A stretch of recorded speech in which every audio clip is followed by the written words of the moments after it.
ऐसी ही बेहतरीन कहानियाँ सुनने के लिए केपी नॉवल चैनल को लाइक, शेयर और सब्सक्राइब करें। आने वाली कहानियों के बारे में जानने के लिए हमारे टेलीग्राम से जुड़ें। लिंक डिस्क्रिप्शन में है। Hitman with A badass system 1221 भगवान बनाम भगवान 2। आपको मिनोटॉर को नियंत्रित करने के बारे में सुनिश्चित होना चाहिए, देवी माली। राफेल ने तनावपूर्ण माहौल के बीच अपनी चिंता व्यक्त की। जवाब में माली ने राफेल की सावधानी पर हंसी उड़ाई। और कृपया बताएं, आपको क्या लगता है कि सिल्वेरिस ने मिनोटॉर पिल्ला कहाँ से चुराया था? उसने बयानबाजी करते हुए पूछा। उसकी मुस्कुराहट चौड़ी हो गई। यह मेरे जंगल से था, उसने खुलासा किया। उसकी आंखों में गर्व और चालाकी का मिश्रण चमक रहा था। इस रहस्योद्घाटन ने राफेल को आश्चर्यचकित कर दिया, क्योंकि उसने माली के दावे के निहितार्थों को एक साथ जोड़ा। मिनोटॉर, जो भूल भुलैया की सीमाओं के भीतर बड़ा हुआ था, वास्तव में माली के जंगल में पैदा हुआ था। इस विवरण ने जानवर की निष्ठा और संभावित नियंत्रण में जटिलता की एक परत जोड़ दी। हालांकि मिनोटॉर का जन्म मेरे देवत्व में आने से पहले हुआ था, फिर भी वह अपने जन्म के जंगल को याद कर सकता है। उसे अपना सार याद है और वही सार मुझ में बहता है, क्योंकि मैं अब उसी जंगल की देवी हूँ। माली ने विस्तार से बताया। उसकी आवाज़ में श्रेष्ठता की भावना थी। माली के कार्यों के प्रति अपने तिरस्कार को रोक पाने में असमर्थ, अल्वियन ने उसे ताना मारा और उन्हें बंधक बनाने के लिए शाप दिया। यही कारण है कि तुम्हारे पास कोई उपाधि नहीं है और केवल मुट्ठी भर उपासक हैं। उसने थूका। उसके शब्दों में अवमानना की झलक थी। उसे सुनने के बाद माली की प्रतिक्रिया तेज और गंभीर थी। उसने अल्वियन के चेहरे पर वार किया। उसका हाथ एक प्रहार करने वाले सांप की गति से चल रहा था। चुप रहो, नश्वर, उसने फुसफुसाते हुए कहा। थप्पड़ के बाद उसकी हंसी। एक बार जब मैं अंधेरे के देवता को पकड़ लूंगा, तो मैं अपनी इच्छानुसार कोई भी उपाधि चुन सकता हूं और जितने चाहूं उतने उपासक रख सकता हूं। अल्वियन के आसपास के साहसी लोग हैरान रह गए। उनके हाव भाव माली के रहस्योद्घाटन पर सदमे और अविश्वास का मिश्रण थे। अंधकार के देवता नाम ने समूह में आश्चर्य की लहर दौड़ा दी। क्या उसने अभी अभी अंधकार के देवता के बारे में कहा? साहसी लोगों में से एक ने आश्चर्य से कहा। उसकी आवाज़ में आश्चर्य और डर का भाव था। बिल्कुल नहीं, मुझे लगा कि वह सिर्फ एक मिथक है। एक और ने अपनी आवाज़ में आश्चर्य को छिपाते हुए कहा। कोई देवता यहाँ, और हम इस शोट शो के बीच में फंस गए हैं। एक तीसरे साहसी ने बड़बड़ाया। उनकी दुर्दशा की वास्तविकता उनके अंदर समा गई। ये धारणा कि अंधकार का देवता, जिसके बारे में उनमें से कई लोगों ने केवल कहानियों और किंवदंतियों में सुना था, न केवल वास्तविक था बल्कि माली की महत्वाकांक्षाओं का लक्ष्य भी था। समूह में एहसास की लहर दौड़ गई। अराजकता के बीच लिसांड्रा के चेहरे पर शांत एहसास की एक झलक दिखाई दी। उसने अपने आप से फुसफुसाते हुए कहा, इसलिए मुझे ऐसा महसूस हुआ जैसे कि वह एक पहेली को एक साथ जोड़ रही हो जो लंबे समय से उसकी समझ से बाहर थी। ये सिर्फ एक मिथक है। अंधेरे के देवता जैसी कोई चीज नहीं है, अल्वियन ने जवाब दिया। उसकी आवाज में अविश्वास और आग्रह का मिश्रण था। माली की प्रतिक्रिया तेज और उपहास से भरी हुई थी। और कृपया बताएं, आपको क्या लगता है कि अंधेरे के देवता के मंदिर किसके लिए बनाए गए थे, अगर वह सिर्फ एक मिथक है? उसने हंसी। उसका मनोरंजन स्पष्ट था। इस आदान प्रदान को देखते हुए राफेल अपने सिर को थोड़ा हिलाए बिना नहीं रह सका। उसके होठों से एक नर्म हंसी निकल रही थी। नश्वर, उसने बड़बड़ाया। उसके एक शब्द में मनोरंजन और उनकी अज्ञानता के लिए दया का मिश्रण था। दूसरी ओर माली ने मौके का फायदा उठाया और अल्वियन को सीधे संबोधित करने से पहले खुलकर हंसी। अंधकार का देवता बहुत वास्तविक है और वह पूरे समय तुम्हारे साथ रहा है, उसने खुलासा किया, उसके शब्दों से उत्पन्न सदमे और अविश्वास का आनंद लेते हुए। अल्वियन और अन्य साहसी लोगों के मन में एक एहसास का क्षण आया जब उन्होंने उस काले वस्त्रधारी व्यक्ति को याद किया जिसका उन्होंने सामना किया था। यादें अपनी जगह पर आ गईं। प्रत्येक विवरण ने उनकी स्थिति की समझ को और भी गहरा कर दिया। रुको, वह काले वस्त्रधारी व्यक्ति, वह वही था। साहसी लोगों में से एक ने बड़बड़ाया, बिंदुओं को जोड़ते हुए उसकी आंखें चौड़ी हो गईं। अरे, तुम्हारा मतलब है कि हम इस पूरे समय एक देवता के हाथों में खेल रहे थे? दूसरे ने कहा। यह रहस्योद्घाटन उसे विस्मय और भय के मिश्रण के साथ हुआ, और हम पर अभी भी उनके कारण मोरबस का ये लानत निशान है। तीसरे साहसी ने अपने माथे पर चमकते हरे निशान को छूते हुए कहा। मुठभेड़ों और उनकी वर्तमान दुर्दशा के निहितार्थों को एक साथ जोड़ते हुए अल्वियन अपने एहसास को व्यक्त करने से खुद को रोक नहीं सका। तो अंधेरे का देवता, वह हमारे साथ रहा है और इस पूरे समय हमारे साथ खेलता रहा है। जब समूह अपनी नई समझ से जूझ रहा था तो भूल भुलैया खुद ही प्रतिक्रिया करने लगी। उनके नीचे की जमीन हिलने के साथ हिंसक रूप से कांपने लगी। दीवारें हिलने लगीं और छत से धूल गिरने लगी, जो आने वाले समय का एक पूर्वाभास था। आखिर क्या हो रहा है? एक साहसी चिल्लाया। उसकी आवाज में डर और भ्रम था। क्या ये जगह टूट रही है? दूसरे ने घबराहट में इधर उधर देखते हुए पूछा। जहां स्थिरता नहीं थी वहां स्थिरता की तलाश कर रहा था। बढ़ती अराजकता के विपरीत राफेल संयम की तस्वीर बना रहा। मिनोटॉर आ रहा है, उसने सरलता से कहा, उसकी आवाज़ एक अस्थिर शांति के साथ शोर को काट रही थी। बढ़ते तनाव के बीच लिसांड्रा की आवाज़ स्पष्ट और अधिकारपूर्ण निकली। बाकी लोगों को जाने दो, उसने जोर देकर कहा। आसन्न खतरे से उसका व्यवहार अडिग था। अगर वे अभी नहीं भागे तो मिनोटॉर उन्हें मार देगा। हालांकि लिसांड्रा की दलील से माली अप्रभावित थी।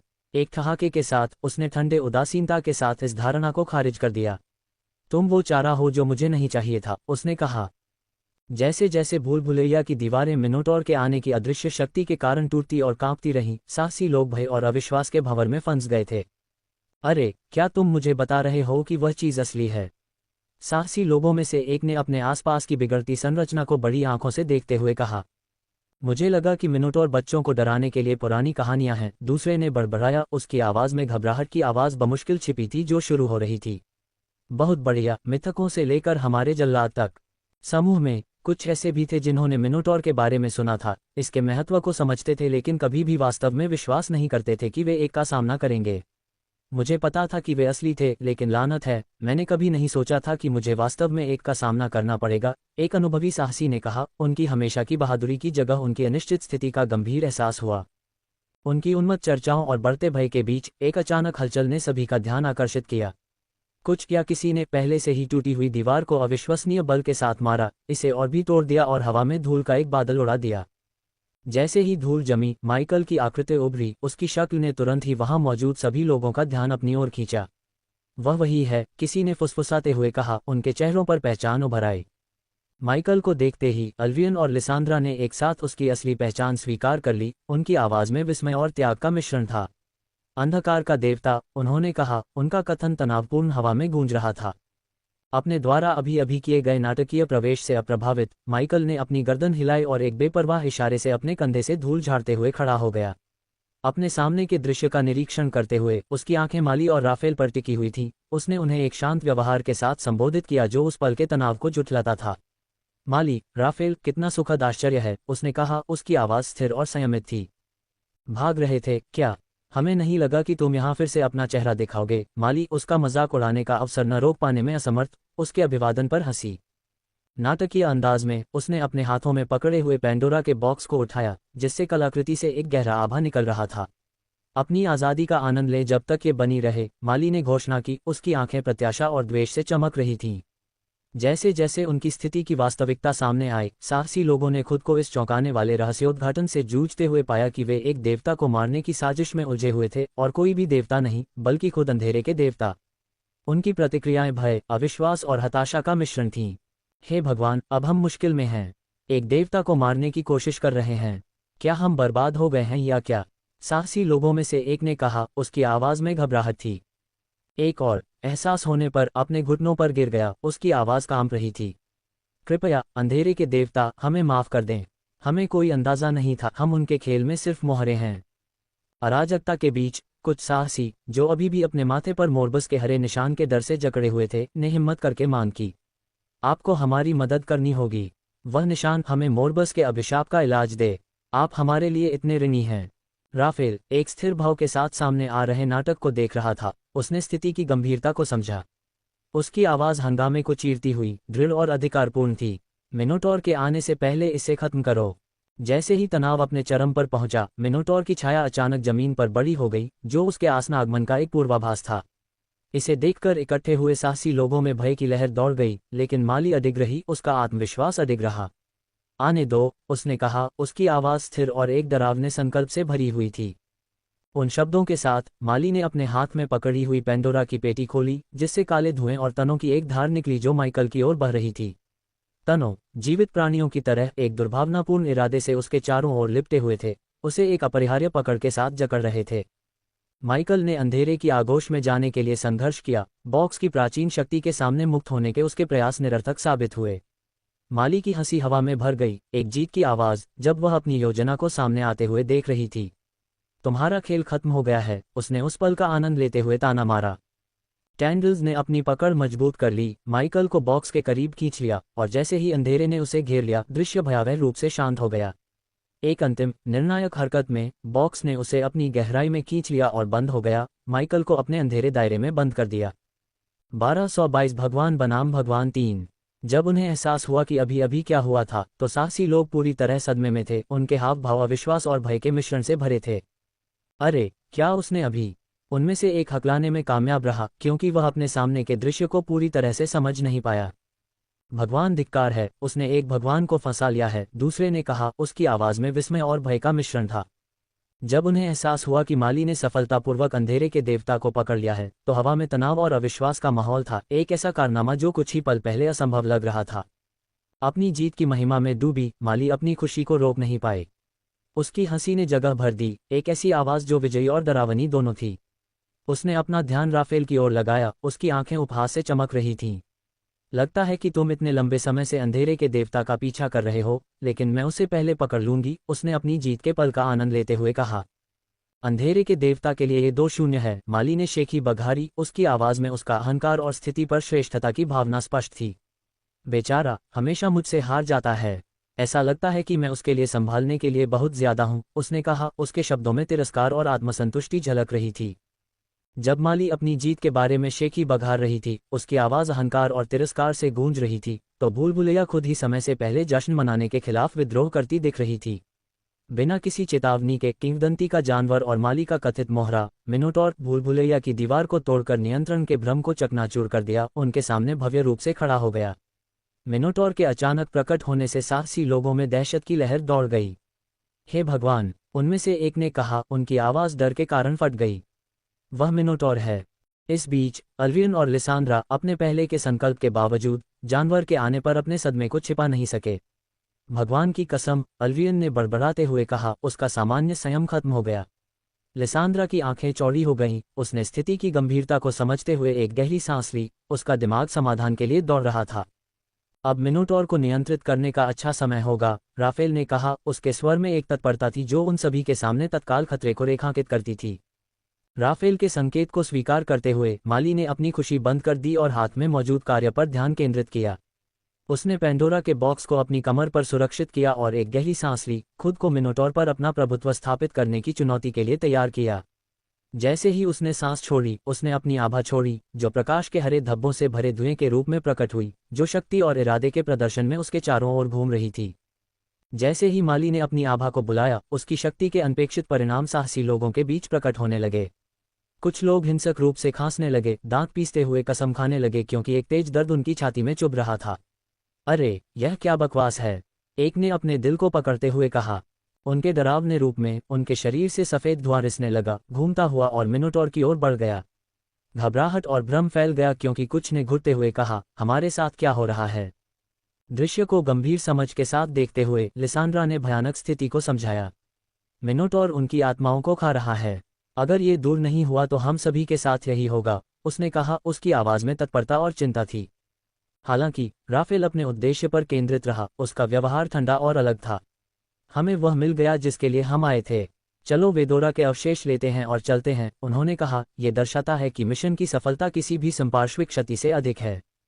इस बीच माली ने मिनोटॉर पर ध्यान केंद्रित किया, जिसने उसकी आभा से निकलने वाले प्रकाश के हरे रंग के धब्बों को अंदर लेना शुरू कर दिया था। जैसे ही प्राणी ने माली द्वारा प्रक्षेपित सार को अवशोषित किया, उसका व्यवहार स्पष्ट रूप से बदल गया। जानवर शांत होने लगा, उसकी मुद्रा में आक्रामक तनाव उसकी शक्ति के प्रभाव में कम हो गया। साहसी लोगों की आत्माओं को भस्म होते और उनके जीवन को लुप्त होते देखकर वीरता और बहादुरी के देवता के एक भक्त के रूप में अल्वियन ने खुद को इस तरह के अन्याय के सामने निष्क्रिय रहने में असमर्थ पाया। अपने विश्वासों और खुद को जकड़े हुए जंजीरों से बंधे हुए उसके भीतर धर्मी क्रोध की लहर उमड़ पड़ी। मैं ये सब चुपचाप खड़ा होकर नहीं देख सकता, वह दहाड़ उठा। उसकी आवाज में उसके विश्वास की शक्ति गूंज रही थी। उसका शरीर एक चमकदार सुनहरी आभा से चमकने लगा, जो उसके भगवान वेलोरियस के दिव्य अनुग्रह का प्रतीक था, क्योंकि वह अपने चारों ओर लिपटी पन्ने जैसी हरी जंजीरों से जूझ रहा था। अपने विश्वास और वीरता से प्रेरित एक अथक प्रयास के साथ अल्वियन अपने बंधनों से मुक्त हो गया। उसके दृढ़ संकल्प के बल पर जंजीरें टूट गईं। वह अपने पैरों पर खड़ा हो गया, अपनी लंबी तलवार को बाहर निकाला। उसकी धार उसी सुनहरी रोशनी से चमक रही थी जो उसे घेरे हुए थी। उन्हें छोड़ दो, या मेरा क्रोध झेलो, भगवान हो या न हो, अल्वियन ने चिल्लाते हुए माली और राफेल को अपना अल्टीमेटम दिया, जो निर्दोषों की रक्षा करने और विपक्ष की दिव्य स्थिति की परवाह किए बिना अपने भगवान के सिद्धांतों को बनाए रखने के लिए तैयार थे। मनोरंजन और उदासीनता के मिश्रण के साथ अल्वियन की अवज्ञा को देखते हुए राफेल ने वीरता के प्रदर्शन पर केवल हंसी उड़ाई। अपनी उंगलियों के एक सहज झटके से उसने उनके ऊपर एक घूमता हुआ भंवर बुलाया। भंवर तेजी से फैल गया। इसका गुरुत्वाकर्षण बल अनूठा था क्योंकि यह अपने आसपास की हर चीज को चूसने लगा। एक पल में अल्वियन और लिसांड्रा के साथ सभी साहसी भंवर के शक्तिशाली चूषण में फंस गए।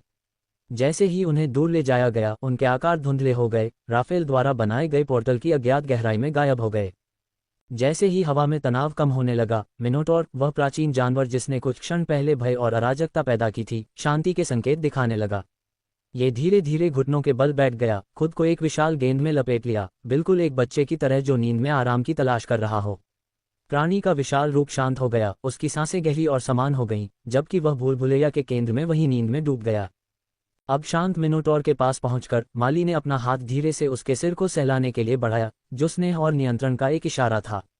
अच्छा लड़का, उसने फुसफुसाया। उसकी आवाज नर्म थी लेकिन विजय के गर्व से भरी हुई थी। तभी सिल्वेरिस की आवाज, अलौकिक और गूंजती हुई, एक बार फिर भूल भुलैया में गूंजी, जिसने क्षणिक शांति को तोड़ दिया। तो देवी माली ने मेरे लड़के को नियंत्रित करने के लिए एक रास्ता खोज लिया है न? उसने सोचा। उसके स्वर में आश्चर्य के साथ साथ मनोरंजन का भी संकेत था। तुम हमारे लिए बस एक नश्वर हो, सिल्वेरिस, माली ने अपनी आवाज को दृढ़ करते हुए उसके अवलोकन के महत्व को खारिज करते हुए जवाब दिया। सिल्वेरिस की हंसी भूल भुलैया में भर गई, उसकी बर्खास्तगी से विचलित नहीं हुई। ये सच है, लेकिन आपके पेंडोरा के बॉक्स के अंदर वाला नहीं है। वह एक देवता है, उसने उसे उसके कार्यों की गंभीरता की याद दिलाते हुए कहा। जवाब में माली ने ठहाका लगाया, उसका आत्मविश्वास अधिक था। हम जानते हैं, चोर, उसने कहा, उस शक्ति को स्वीकार करते हुए जिसे उसने सफलतापूर्वक नियंत्रित किया था। फिर भी सिल्वेरिस की हंसी बढ़ती ही गई, एक ऐसी आवाज जो माली के पास ज्ञान की कमी का संकेत देती थी। तुम जानते हो कि वह एक देवता है और अंधकार का देवता है, लेकिन तुम नहीं जानते कि वह क्या करने में सक्षम है, सिल्वारिस ने ताना मारते हुए कहा। उसके शब्द हवा में लटके हुए थे जैसे कि एक छिपी हुई चेतावनी हो। तुम नहीं जानते कि मैं क्या करने में सक्षम हूँ, माली ने तीखी प्रतिक्रिया व्यक्त की। सिल्वारिस को उनके आदान प्रदान में अंतिम शब्द कहने देने के लिए तैयार नहीं थी। उसकी आवाज में धमकी का संकेत था, भूतिया चोर के लिए एक चुनौती जिसने उसके अधिकार पर सवाल उठाने की हिम्मत की। सिल्वारिस की प्रतिक्रिया एक हंसी थी, जो मनोरंजन और उत्तेजना से भरपूर थी। चलो देखते हैं, फिर उसने कहा। उसका लहजा चिढ़ाने वाला था, जो बिल्ली और चूहे के खेल का सुझाव दे रहा था जहां दांव तुच्छ से बहुत दूर थे। लेकिन वह जारी रहा, मिनोटॉर के बारे में और अधिक साझा करने के लिए उत्सुक था, जिसे उसने महसूस किया कि माली पूरी तरह से समझ नहीं पाएगी। मिनोटॉर के बारे में एक मजेदार तथ्य यह है कि वे गुस्से में सोते हैं। अगर किसी को अचानक जगा दिया जाए तो वह अपने सामने आने वाले किसी भी व्यक्ति को अंधाधुंध तरीके से मार देगा, यहां तक कि उस व्यक्ति को भी जो उस जगह की आभा रखता हो जहां वह बड़ा हुआ है, सिल्वेरिस ने समझाया। उसकी आवाज में चेतावनी के साथ साथ संभावित अराजकता के बारे में खुशी भी थी जो इस जानकारी से फैल सकती है। उसकी हंसी एक बार फिर भूल भुलैया में गूंज उठी, एक ऐसी आवाज जो उसके शब्दों के निहितार्थों में आनंदित लग रही थी। और यही कारण है कि मेरे प्यारे, मिनोटॉर के माता पिता नहीं होते। एक स्पॉन हमेशा अपनी मां की आत्माओं को खाता है जब वह एक दिन जागता है, उसने कहा। उसका स्पष्टीकरण एक अंधेरे मोड़ पर ले जाता है। उसने एक और हंसी निकाली, ये और भी गहरी थी, उस ज्ञान के गंभीर हास्य से भरी हुई जो वह बताने वाला था। कल्पना करो, पहली चीज जो तुम करते हो वह है उस प्राणी को खा जाना जिसने तुम्हें इस दुनिया में लाया है।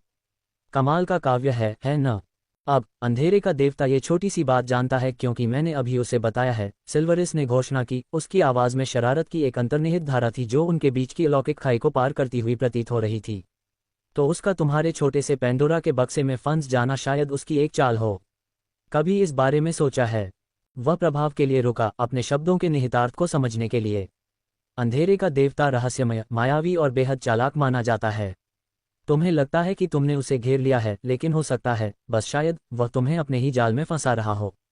सिल्वरिस का स्वर और भी तिरस्कारपूर्ण होता गया जैसे जैसे वह आगे बढ़ता गया। आखिरकार, वह वही है जिसने तुम सभी लालची और लालची लोगों को नश्वर लोक में पहुंचने से रोका है। वह तुम्हारे लिए कांटा बन गया है, तुम्हारी महान योजनाओं को विफल करने वाला एक साया, और तुम्हें इसका एहसास भी नहीं हुआ। उसी क्षण एक अप्रत्याशित घटना ने तनावपूर्ण माहौल को तहस-नहस कर दिया। अचानक एक विस्फोटक बोल्ट हवा में उछला और मिनोटॉर के सिर पर जा लगा, जिससे टकराने पर विस्फोट हो गया। विस्फोट भूल भुलैया में गूंज उठा, गतिरोध में अचानक और हिंसक रुकावट। अराजकता से अप्रभावित सिल्वरिस की हंसी एक बार फिर गूंज उठी। क्या तुम अपने शेखी बघारने के सत्र में भूल गए कि अंधेरे का देवता अकेला नहीं था? उसने ताना मारा। स्थिति के खतरनाक मोड़ पर भी उसका मनोरंजन स्पष्ट था। अब वह जाग रहा है और तुम उसके सामने हो, सिल्वरिस ने आगे कहा। उसकी आवाज़ में माली और राफेल के सामने आने वाली आसनापदा पर खुशी थी। सिल्वारिस की भविष्यवाणी के अनुसार मिनोटॉर की आंखें खुल गईं। क्रोध और भ्रम उसकी निगाहों में स्पष्ट रूप से दिखाई दे रहा था, क्योंकि उसे उसकी नींद से बेरहमी से जगाया गया था। सहज क्रोध से प्रेरित होकर उसने एक तेज चाल के साथ राफेल को अपनी लंबी पूंछ से मारा। वार की ताकत इतनी अचानक और शक्तिशाली थी कि राफेल अचंभित होकर समय रहते अपना द्वार खोलने या खुद का बचाव करने में असमर्थ था। 1223 स्तर 3 देवत्व तक पहुंचना। महान ईश्वर। जब मिनोटॉर की आंखें खुलीं तो वे एक क्रूर रक्तलाल रंग से चमक उठीं, जो एक आदिम क्रोध का संकेत था, जिसमें तर्क या विवेक के लिए कोई जगह नहीं बची थी। ये दृश्य अकेले ही वहां मौजूद लोगों के खून को ठंडा करने के लिए पर्याप्त था, जो अब उनके सामने आने वाले खतरे का स्पष्ट संकेत था। बिना किसी हिचकिचाहट के मिनोटॉर ने अपने सहज क्रोध पर काम किया। अपने सामने के पैर के एक शक्तिशाली झटके से माली को दूर भगा दिया। अपनी दिव्य स्थिति के बावजूद प्राचीन राक्षस द्वारा लगाए गए विशुद्ध बल ने माली को अभिभूत कर दिया, जो मिनोटॉर की दुर्जेय शक्ति और प्राचीन जानवरों की गहरी जड़ें वाली शक्ति का एक प्रमाण था। कमबख्त, पोर्टल खोलो, माली ने राफेल पर हताश होकर चिल्लाया। उसे तुरंत भागने की आवश्यकता का एहसास हुआ। हालांकि भागने का उनका साधन पोर्टल खोलने में सक्षम एक पिरामिड के आकार की सुनहरी कलाकृति राफेल की पहुंच से परे थी, जो अराजकता में दूर जा गिरी थी। जैसे ही राफेल ने अपना हाथ आगे बढ़ाया, कलाकृति को वापस पाने की कोशिश की। ये बेवजह उसकी पकड़ से दूर उड़ गया, जैसे कि किसी अदृश्य शक्ति द्वारा खींचा जा रहा हो। घुसपैठियों को दंडित किया जाना चाहिए, क्या आपको नहीं लगता? सिल्वेरिस की आवाज़ भूल भुलैया में भयावह रूप से गूंज उठी। उसके स्वर में प्रतिशोध की भावना थी। अब तक का सबसे बड़ा चोर अपना रुख स्पष्ट कर रहा था। वह देवी और देवताओं के जल्लाद को अपने सावधानीपूर्वक तैयार किए गए कालकोठरी खेलों में बाधा डालने को बर्दाश्त नहीं करेगा। देवताओं के प्रति सिल्वेरिस का तिरस्कार जगजाहिर था, उनके प्रति उसकी घृणा बेजोड़ थी। अब जब मिनोटॉर पूरी तरह से जाग गया और लंबा खड़ा था, तो उसका भव्य आकार माली और राफेल दोनों को बौना बना रहा था, जिससे उन पर आसन विनाश की छाया पड़ रही थी। शिट, माली ने अपनी सांस के नीचे शाप दिया। प्राचीन जानवर को वश में करने के प्रयास में एक बार फिर अपनी आभा को छोड़ने के लिए जल्दी से अपना संयम इकट्ठा किया। उससे निकलने वाली हरी रोशनी और धुंध पूरे इलाके में फैल गई, जिसने उसे दिव्य शक्ति के आवरण में ढंक दिया। फिर भी इस बार उसके प्रयास व्यर्थ थे। एक बार मिनोटॉर पर छा जाने वाली आभा का कोई प्रभाव नहीं पड़ा, जिससे वे एक ऐसे प्राणी के क्रोध के सामने कमजोर हो गए, जिसकी शक्ति और क्रोध की कोई सीमा नहीं थी। यह मेरी ओर आ रहा है, माली ने कहा, जब प्राचीन जानवर उस पर झपटा। हताशा और हार के मंडराते खतरे से प्रेरित होकर माली ने अपनी दिव्य ऊर्जा को मंत्रों की एक श्रृंखला में प्रवाहित किया। उसके हाथ हवा में लहराते हुए उसने मिनोटॉर पर निशाना साधते हुए पन्ना प्रकाश के बोल्ट बुलाए। उसके ईश्वरीय सार से भरे बोल्ट शक्तिशाली जादुई ऊर्जा के साथ हवा में चमकते हुए। ये लो, तुम राक्षसी कमीने, उसने फुसफुसाते हुए कहा। उसकी हताशा स्पष्ट थी, क्योंकि मंत्रों ने मिनोटॉर पर प्रहार किया, केवल उसके अभेद्य आभा के सामने विलीन होने के लिए, जैसे कि वह केवल परेशानियों को दूर भगा रहा हो। राफेल पीछे न रहने के लिए अपने स्वयं के मंत्रों के शस्त्रागार का उपयोग किया। उसकी उंगलियां हवा में जटिल प्रतीकों को रेखांकित करती थीं, क्योंकि वह उनके चारों ओर झिलमिलाती सुनहरी रोशनी की एक बाधा का आह्वान करता था। रुको जानवर, उसने आदेश दिया। बाधा उसके दृढ़ विश्वास की ताकत से धड़क रही थी। फिर भी मिनोटॉर ने एक ऐसी दहाड़ के साथ जिसने भूल भुलैया की नींव को हिला दिया, बाधा को पार कर गया, इसे कांच की तरह चकनाचूर कर दिया, जो उसकी अदम्य इच्छा और शक्ति का प्रमाण था। सख्त जरूरत के एक पल में राफेल ने अपने परिधान की तहों में हाथ डाला और एक छोटी शीशी निकाली, जिसके अंदर का सुनहरा तरल एक अलौकिक प्रकाश से चमक रहा था। यह ज़ोरियन की कृपा का आखिरी अंश है जो मेरे पास है, उसने गंभीर स्वर में कहा। अब या कभी नहीं, उसने सहमति जताते हुए मिनोटॉर के खिलाफ उनके हताश रुख की परिणति के लिए खुद को तैयार किया। बिना किसी हिचकिचाहट के उसने ज़ोरियन की कृपा की शीशी को अपने होठों तक लाया और उस सुनहरे तरल पदार्थ के अंतिम अवशेषों को पी लिया, जिसे उसने भयानक परिस्थितियों में अंधेरे के देवता को वश में करने के लिए सुरक्षित रखा था। जैसे ही तरल पदार्थ उसके गले से नीचे उतरा, उसके चारों ओर एक परिवर्तन प्रकट होने लगा। राफेल के पीछे एक अलौकिक सूर्य प्रकट हुआ, जिसने एक अलौकिक चमक बिखेरी, जिसने भूल भुलैया को अपनी चमक में नहला दिया। उसकी आंखें एक सुनहरी रोशनी से जगमगा उठीं, जो ज़ोरियन सूर्य के देवता की दिव्य शक्ति का प्रमाण थी, जो अब उसकी नसों में बह रही थी। हालांकि सिल्वेरिस की हंसी, मजाक और उपहास से भरी हुई भूल भुलैया में गूंज रही थी। तुमने अपनी कृपा का आखिरी अंश भी व्यर्थ में बर्बाद कर दिया, उसने राफेल के बलिदान की कथित निरर्थकता पर खुशी जताते हुए कहा। सिल्वारिस के उपहास से विचलित हुए बिना राफेल ने एक बड़ी तलवार निकाली, जिसका ब्लेड सूर्य की कृपा की शक्ति से चमक रहा था। अपनी नई शक्ति की गहराई से प्राप्त इस ईश्वरीय हथियार ने उसे अस्थायी रूप से लेवल 6 के देवत्व की शक्ति तक पहुंचने में सक्षम बनाया। तलवार इतनी तीव्र रोशनी से चमक रही थी कि ऐसा लग रहा था कि वह वास्तविकता के ताने बाने को चीर सकती है। जब मिनोटॉर ने बेजोड़ क्रोध के साथ हमला किया तो माली ने हस्तक्षेप किया, उसके हाथ हवा में लहरा रहे थे और उसने अपने दिव्यसार को बुलाया। जमीन से पन्ना की नसें उभरी, जानवर को अपनी जगह पर रखने की कोशिश में उसके चारों ओर लिपट गईं। उसके मंत्रों ने मिनोटॉर की कच्ची शक्ति के खिलाफ जोर लगाया ताकि राफेल के वार को जमीन पर आने तक उसे लंबे समय तक बांधा जा सके। महत्वपूर्ण क्षण तब आया जब राफेल ने एक देवता की कृपा से सशक्त होकर निर्णायक प्रहार के लिए अपनी तलवार उठाई। लेकिन भाग्य को कुछ और ही मंजूर था। गया ने छाया से एक और सटीक निशाना लगाया। बोल्ट प्रभाव में फट गया, जिससे एक चकाचौंध करने वाली रोशनी फैल गई जिसने युद्ध के मैदान को घेर लिया। राफेल अचानक हमले से चौंक गया, उसका वार चूक गया, तलवार हवा के अलावा कुछ भी नहीं चीरती हुई चली गई। मिनोटॉर ने इस मौके का फायदा उठाया, इसकी अपार शक्ति ने इसे पकड़े हुए बेलों को तोड़ दिया। एक ऐसी दहाड़ के साथ जिसने भूल भुलैया की नींव को हिला दिया। यह आगे की ओर बढ़ा, इसका आक्रमण अजेय था।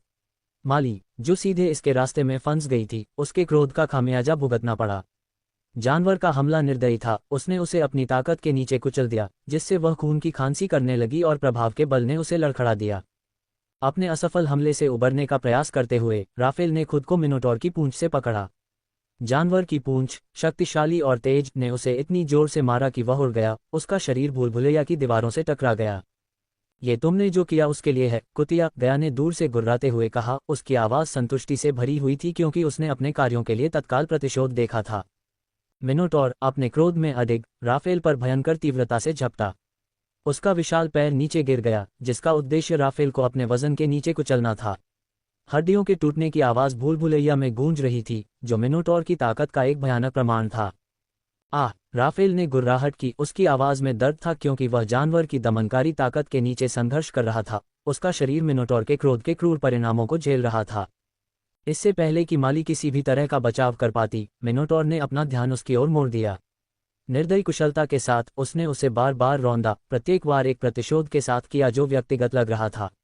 माली की चीखें हवा में भर गईं, उसके खून खांसने की आवाज़ के साथ मिलकर उसकी पीड़ा का एक ज्वलंत चित्रण। सिल्वारिस की ठंडी और मजाकिया हंसी पूरे भूल भुलैया में गूंज रही थी। तुम्हें यहाँ नहीं आना चाहिए था, उसने माली की दुर्दशा पर विकृत आनंद लेते हुए ताना मारा।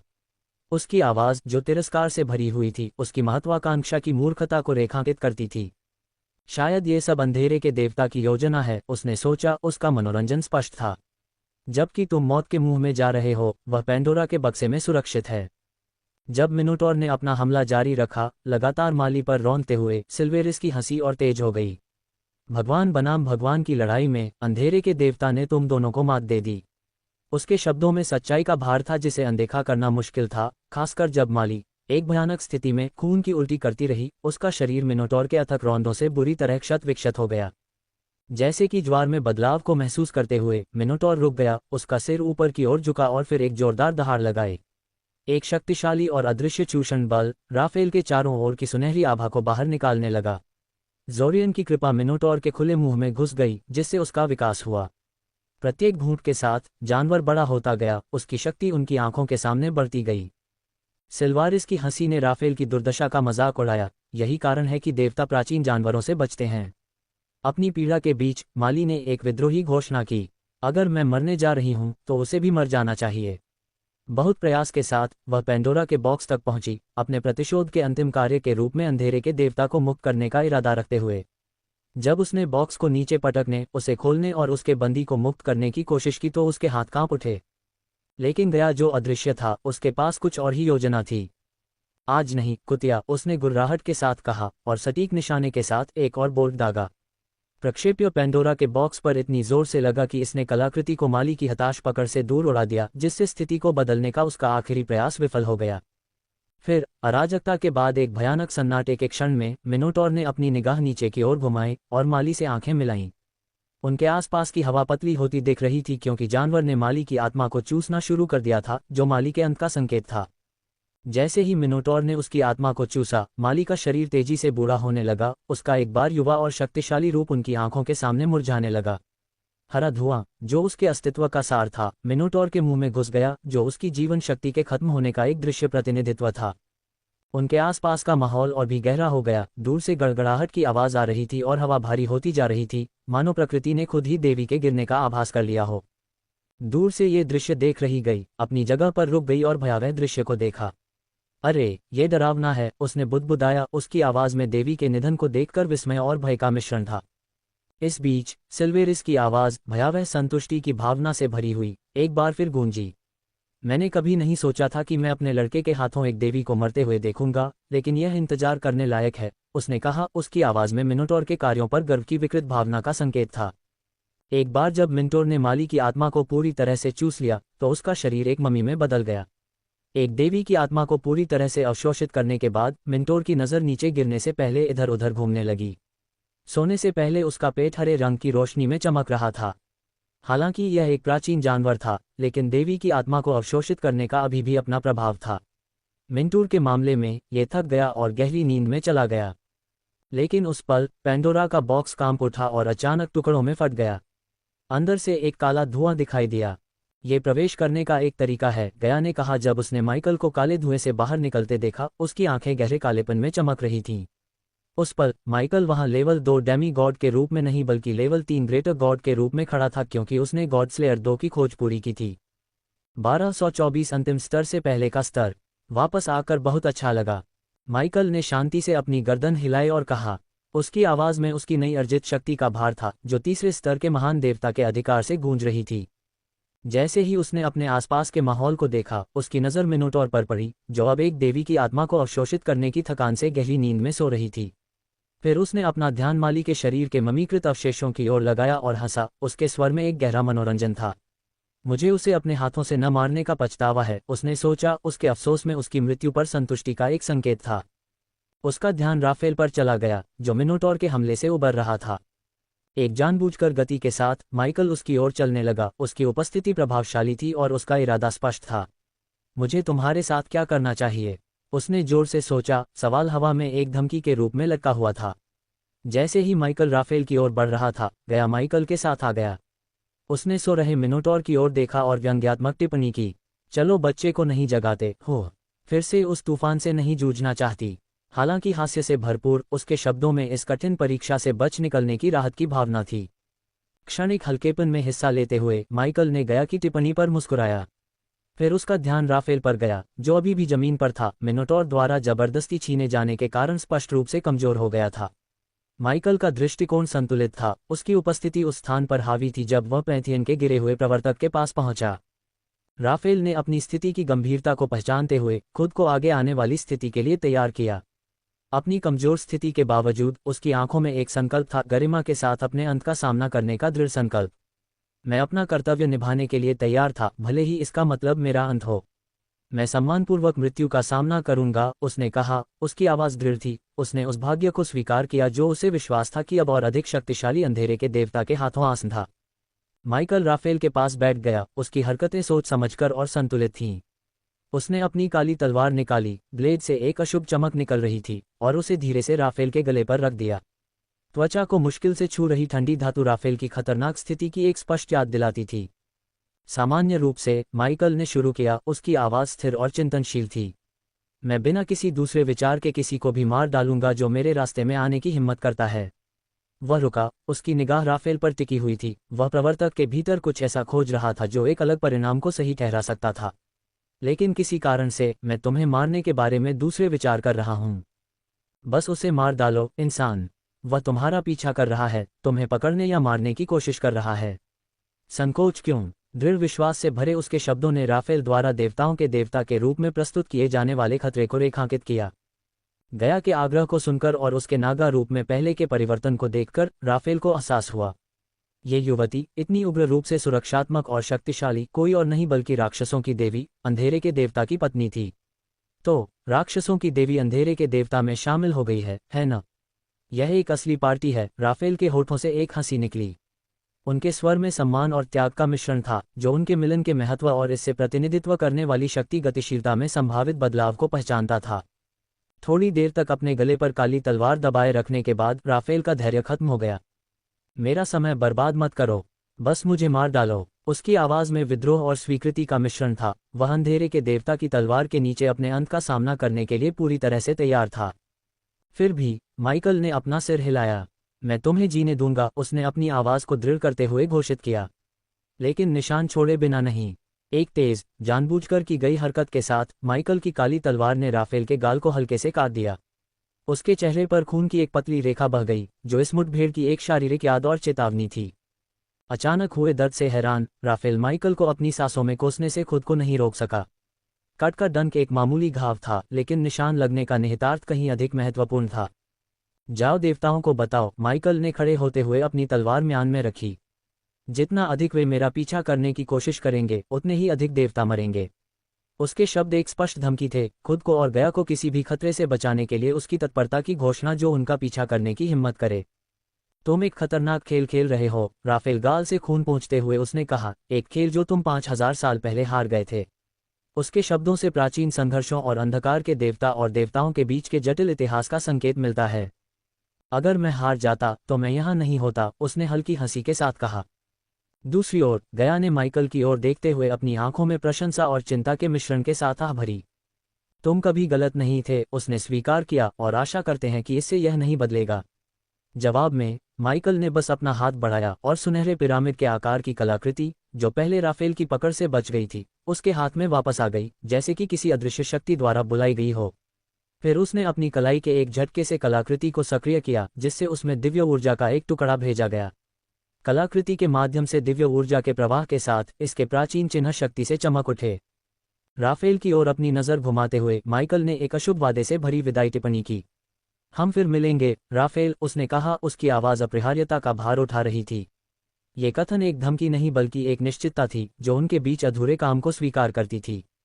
माइकल के बोलते ही उसके पीछे एक भंवर बनने लगा, जो सुनहरी रोशनी और दिव्य ऊर्जा से भरा हुआ था। वह और गया जाने के लिए मुड़े, उस द्वार की ओर कदम बढ़ाए जो उन्हें भूल भुलैया और उसकी रखवाली करने वाले प्राचीन जानवर से दूर ले जाएगा। अभी भी अपनी पीड़ा से उबरते हुए राफेल ने उन्हें त्याग और अपनी चेतावनी के मिश्रण के साथ पुकारा। जब हम फिर मिलेंगे तो प्राचीन जानवरों को शामिल न करें, उसने कहा। दुर्जय जोड़ी के लिए उसके स्वर में सम्मान का एक संकेत था।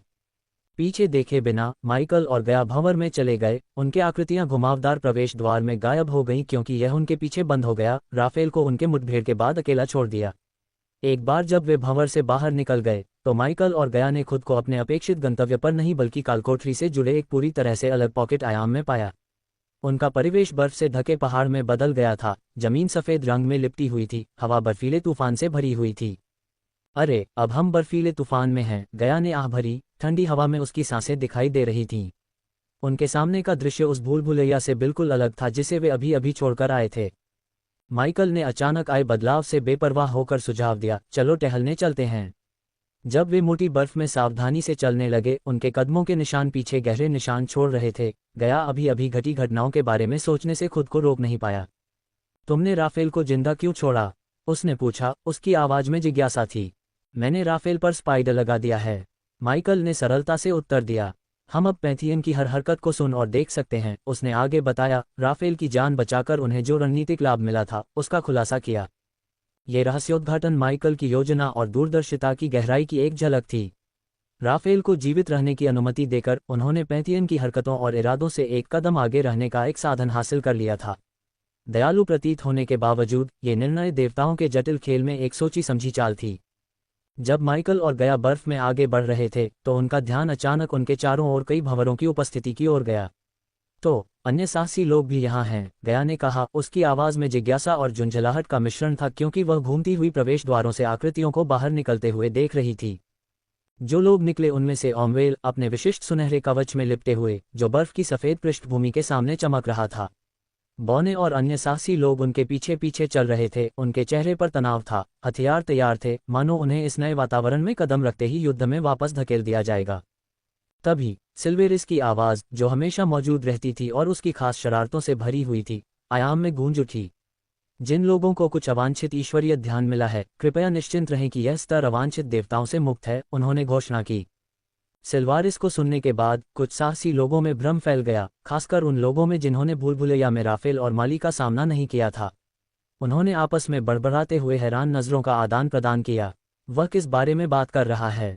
देवताओं से जुड़ी हाल की घटनाओं के बारे में उनकी जागरूकता की कमी ने सिल्वेरिस के कालकोठरी के भीतर प्रत्येक समूह के विविध अनुभवों को उजागर किया। चलो इस स्तर पर आप सभी के लिए अंकल सिल्वारिस की योजना के बारे में बात करते हैं, सिल्वारिस की आवाज़ गूंजी, जिसने बर्फीले विस्तार के बीच मौजूद सभी लोगों का ध्यान आकर्षित किया। ये स्तर उन सभी में सबसे सरल और आसान है, उन्होंने दावा किया, एक ऐसा कथन जिसने तुरंत भीड़ से संदेहास्पद फुसफुसाहट को जन्म दिया। हाँ, ठीक है, वह हमारे साथ खिलवाड़ कर रहा है, ऑमवेल के एक कल्पित बौने ने कहा। उसका अविश्वास स्पष्ट था। ये भावना कई लोगों द्वारा साझा की गई थी। अब तक कालकोठरी में उनके अनुभवों ने उन्हें सिल्वारिस के शब्दों को नमक के एक दाने के साथ लेना सिखाया है। उनके संदेह से विचलित हुए बिना सिल्वारिस ने कहा, तुम आलसी बेवकूफ़ों को केवल इस बर्फ के पहाड़ की चोटी पर चढ़ना या उड़ना है और अगले स्तर के लिए नक्शा लेना है। उनके शब्द हालांकि सीधे थे, लेकिन साहसी लोगों के संदेह को कम करने के लिए बहुत कम थे। वे सभी नए उद्देश्य से हैरान थे। ये कौन सा नक्शा है? किसी ने बढ़ते भ्रम के बीच स्पष्टीकरण मांगते हुए चिल्लाया। मेरे अगले और अंतिम स्तर में अनगिनत खजाने की पेटियां और निश्चित रूप से जाल हैं। यह नक्शा जाल और खजाने कहाँ स्थित हैं, इसका विस्तृत दृश्य प्रदान करता है, उन्होंने आगे आने वाले संभावित पुरस्कारों की एक तस्वीर पेश करते हुए समझाया। तो जो व्यक्ति नक्शे पर अपना हाथ रखता है, वह न केवल बहुत अमीर बल्कि शक्तिशाली भी कालकोठरी छोड़ देगा। जो लोग ऐसा नहीं करेंगे, उन्हें अपनी किस्मत पर दांव लगाना होगा और आशा करनी होगी कि वे जाल को खजाना न समझ लें। अध्याय 1225 एक और प्राचीन जानवर। हालांकि सिल्वेरिस के इरादों पर हमेशा संदेह करने वाली गया अपने संदेह को व्यक्त करने से खुद को नहीं रोक पाए। उस कमीने के पास कोई न कोई जाल जरूर होगा, उसने अपनी सांसों में बुदबुदाया। उसकी सहज बुद्धि उसे बता रही थी कि यह कार्य उतना सीधा नहीं हो सकता जितना कि लग रहा था। जब कोई भाग्यशाली विजेता शीर्ष पर पहुंचता है और मानचित्र सुरक्षित करता है, तो जो लोग अंतिम स्थान पर खड़े होते हैं, उन्हें अगले स्तर पर टेलीपोर्ट किया जाएगा। उसने चुनौती में जटिलता की एक और परत जोड़ते हुए खुलासा किया। अंतिम स्थान पर खड़े होने से उसका क्या मतलब है? साहसी लोगों में से एक ने पूछा। उनकी आवाज में भ्रम स्पष्ट था। ये वाक्यांश स्पष्ट था, जो शीर्ष पर पहुंचने की एक सरल दौड़ में संभावित मोड़ की ओर इशारा करता था। मुझे पता है कि तुम लालची कमीने शीर्ष पर पहुंचने की कोशिश करते हुए एक दूसरे को मार डालोगे, ठीक वैसे ही जैसे तुम कर रहे हो, सिल्वेरिस ने कहा। उसकी आवाज प्रत्याशित अराजकता पर मनोरंजन से भरी हुई थी। अपनी क्षमताओं पर भरोसा रखने वाले कई साहसी लोगों ने अपनी उड़ान और गति मंत्रों के बारे में शेखी बघारी। मैं बस ऊपर तक उड़ जाऊंगा, एक कल्पित बौने ने शेखी बघारी। उसका अहंकार स्पष्ट था। मेरा गति मंत्र मुझे पहले वहां पहुंचा देगा, एक बौने ने दावा किया, जो अपनी योग्यता साबित करने के लिए तैयार था। यह इतना आसान नहीं हो सकता और न ही होगा, गया ने टिप्पणी की, उस संदेह को व्यक्त करते हुए जिसे कई लोगों ने महसूस किया था लेकिन बहुत कम लोगों ने व्यक्त किया था। उसके अंतर्ज्ञान ने उसे उन छिपे हुए खतरों के बारे में चेतावनी दी जो उनके लिए प्रतीक्षा कर रहे थे। जैसा कि आप बेवकूफ़ों ने देखा होगा, आपके पास अभी भी अपनी दिव्य ऊर्जा तक पहुंच है, इसलिए आपको मंत्रों का उपयोग करने की अनुमति है। लेकिन सिल्वेरिस की हंसी एक बार फिर हवा में भर गई जब वह रुका, पल को खींचता हुआ। यह आ रहा है, गया ने अपनी आंखें घुमाते हुए कहा, उस पकड़ का अनुमान लगाते हुए जिसे सिल्वेरिस प्रकट करने वाला था। प्रभाव के लिए रुकते हुए सिल्वेरिस ने आखिरकार मोड़ का खुलासा किया। मेरे पास यहाँ एक प्राचीन जानवर है जो आकाशीय ऊर्जा के उपयोग को समझ सकता है, इसलिए अपने मंत्रों का बुद्धिमानी से उपयोग करें, अन्यथा मेरी बच्ची आपका शिकार करेगी, उसने चेतावनी दी। उसका स्वर भयावह हो गया। इस रहस्योद्घाटन ने दौड़ की गतिशीलता को नाटकीय रूप से बदल दिया। जबकि मंत्रों का उपयोग साहसी लोगों को शिखर तक पहुंचने में बढ़त दे सकता है, इसने उन्हें उस प्राचीन जानवर का लक्ष्य भी बना दिया जो उसी ऊर्जा पर पनपता था जिस पर उन्हें भरोसा करने की आवश्यकता होती थी। ये स्तर आपको बेवकूफ़ों को चोरी की ललित कला का एक और पहलू सिखाने वाला है। ये जानना कि कब अपने मंत्रों के शस्त्रागार को खोलना है और कब बस किस्मत के भरोसे रहना है, उसने घोषणा की। तुम जल्द ही इस बात को समझ जाओगे, उसने वादा किया। उसके स्वर में अशुभ पूर्वाभास का संकेत था। दूसरी तरफ मिलते हैं, सिल्वेरिस ने निष्कर्ष निकाला। उसकी आवाज़ धीमी पड़ गई, जिससे साहसी लोग उसके विदाई शब्दों के निहितार्थों पर विचार करने लगे। जब सिल्वेरिस की आवाज़ ठंडी बर्फीली हवा में धीमी पड़ गई, तो साहसी लोग, अब छिपे हुए खतरों और घात लगाए बैठे प्राचीन जानवर से सावधान हो गए। वे पहले की तरह जल्दबाजी में आगे बढ़ने के बजाय सावधानी से आगे बढ़े। ये भद्दी सलाह उनके साथ गूंजी, जिससे उनमें सावधानी की भावना पैदा हुई जो शायद पहले के स्तरों में कमी थी। बिना सिर वाले मुर्गे की तरह भागना हमें मार डालेगा, बौनों में से एक ने बड़बड़ाया। उसकी आंखें जानवर के किसी भी संकेत के लिए बर्फीले क्षितिज को स्कैन कर रही थीं। सिल्वेरिस एक कमबख्त सैडिस्ट है, जहां भी वह छिपा है, वहां से इस बकवास का आनंद ले रहा है, एक एल्फ ने शाप दिया। उसका हाथ उसकी तलवार की मूठ पर टिका हुआ था, तैयार फिर भी आगे बढ़ने में हिचकिचाहट। हर स्तर पर यह एक के बाद एक दिमागी गड़बड़ रही है। ये कमीना हमारे साथ खेल रहा है और मैं किसी जानवर का भोजन बनने के लिए उत्सुक नहीं हूं, एक अन्य साहसी ने कहा। जब माइकल और गया सहित साहसी लोग सावधानी से पहाड़ को घेरने वाले बर्फीले तूफान से गुजरे, तो बर्फीले तूफान की भयंकरता स्पष्ट हो गई। बर्फ हवा में उड़ रही थी, जो भयंकर हवाओं से प्रेरित थी और जो किसी भी खुली त्वचा को बेकाबू ठंड से काट रही थी। बहुत बढ़िया, बस यही चाहिए था, एक खूनी बर्फानी तूफान जो चीज़ों को और भी ज्यादा दयनीय बना दे, बौनों में से एक ने शाप दिया। उसकी आवाज़ तूफान के ऊपर मुश्किल से सुनाई दे रही थी। इस सफ़ेद नरक में कुछ भी नहीं दिख रहा है, एक अन्य साहसी ने शिकायत की, ठंड से बचने के निरर्थक प्रयास में अपने लबादे को अपने चारों ओर कसते हुए। सिल्वारिस वास्तव में जानता है कि अपने कमबख्त स्थानों को कैसे चुनना है, गया ने कहा। तूफान के प्रकोप के सामने उसके शब्द मुश्किल से सुनाई दे रहे थे। बड़बड़ाहट और शाप के बीच एक योगिनी, अधीरता और अहंकार के स्पर्श से प्रेरित होकर उसने अपनी हताशा व्यक्त की। मैं इस तरह की हरकतों से तंग आ चुका हूं, उसने घोषणा की। उसके स्वर में लापरवाही का एक संकेत था। जवाब का इंतजार किए बिना उसने एक जादू करना शुरू कर दिया। तूफान की पृष्ठभूमि के खिलाफ उसकी आकृति जादू की चमक से रोशन हो गई। मैं बस ऊपर तक उड़ जाऊंगा और यह सब खत्म हो जाएगा, उसने आत्मविश्वास से घोषणा की और फिर खुद को हवा में उछाला और पहाड़ की चोटी की ओर बढ़ गया। बाकी लोग मिश्रित विस्मय और आशंका में देख रहे थे। वह या तो बहादुर है या पूरी तरह से मूर्ख, एक बौने ने अपना सिर हिलाते हुए कहा। ठीक है, उसे कुछ नहीं हो रहा है अभी तक, एक अन्य साहसी ने जिज्ञासा और चिंता के मिश्रण के साथ एल्फ की चढ़ाई पर नजर रखते हुए कहा। लेकिन फिर तूफान के कोलाहल को चीरती हुई एक तीखी चीख सुनाई दी। उसके बाद घूमती हुई बर्फ के भीतर अप्राकृतिक गति से चलती हुई बड़ी छायाओं का अशांत दृश्य दिखाई दिया। इन अशुभ रूपों के अचानक प्रकट होने से समूह में भय की लहर दौड़ गई। यह क्या था? एक एल्फ ने घबरा कर कहा, उसकी आवाज में घबराहट थी। कुछ ही क्षणों बाद एल्फ की आत्मविश्वास भरी उड़ान एक दुर्स्वप्न में बदल गई, क्योंकि तूफान के कोलाहल को चीरती हुई एक चीख सुनाई दी। इसे मुझसे दूर करो, वह चिल्लाया। हताशा स्पष्ट थी। उसकी विनती कुछ सेकंड में ही समाप्त हो गई, जिसके बाद एक भयानक सन्नाटा छा गया।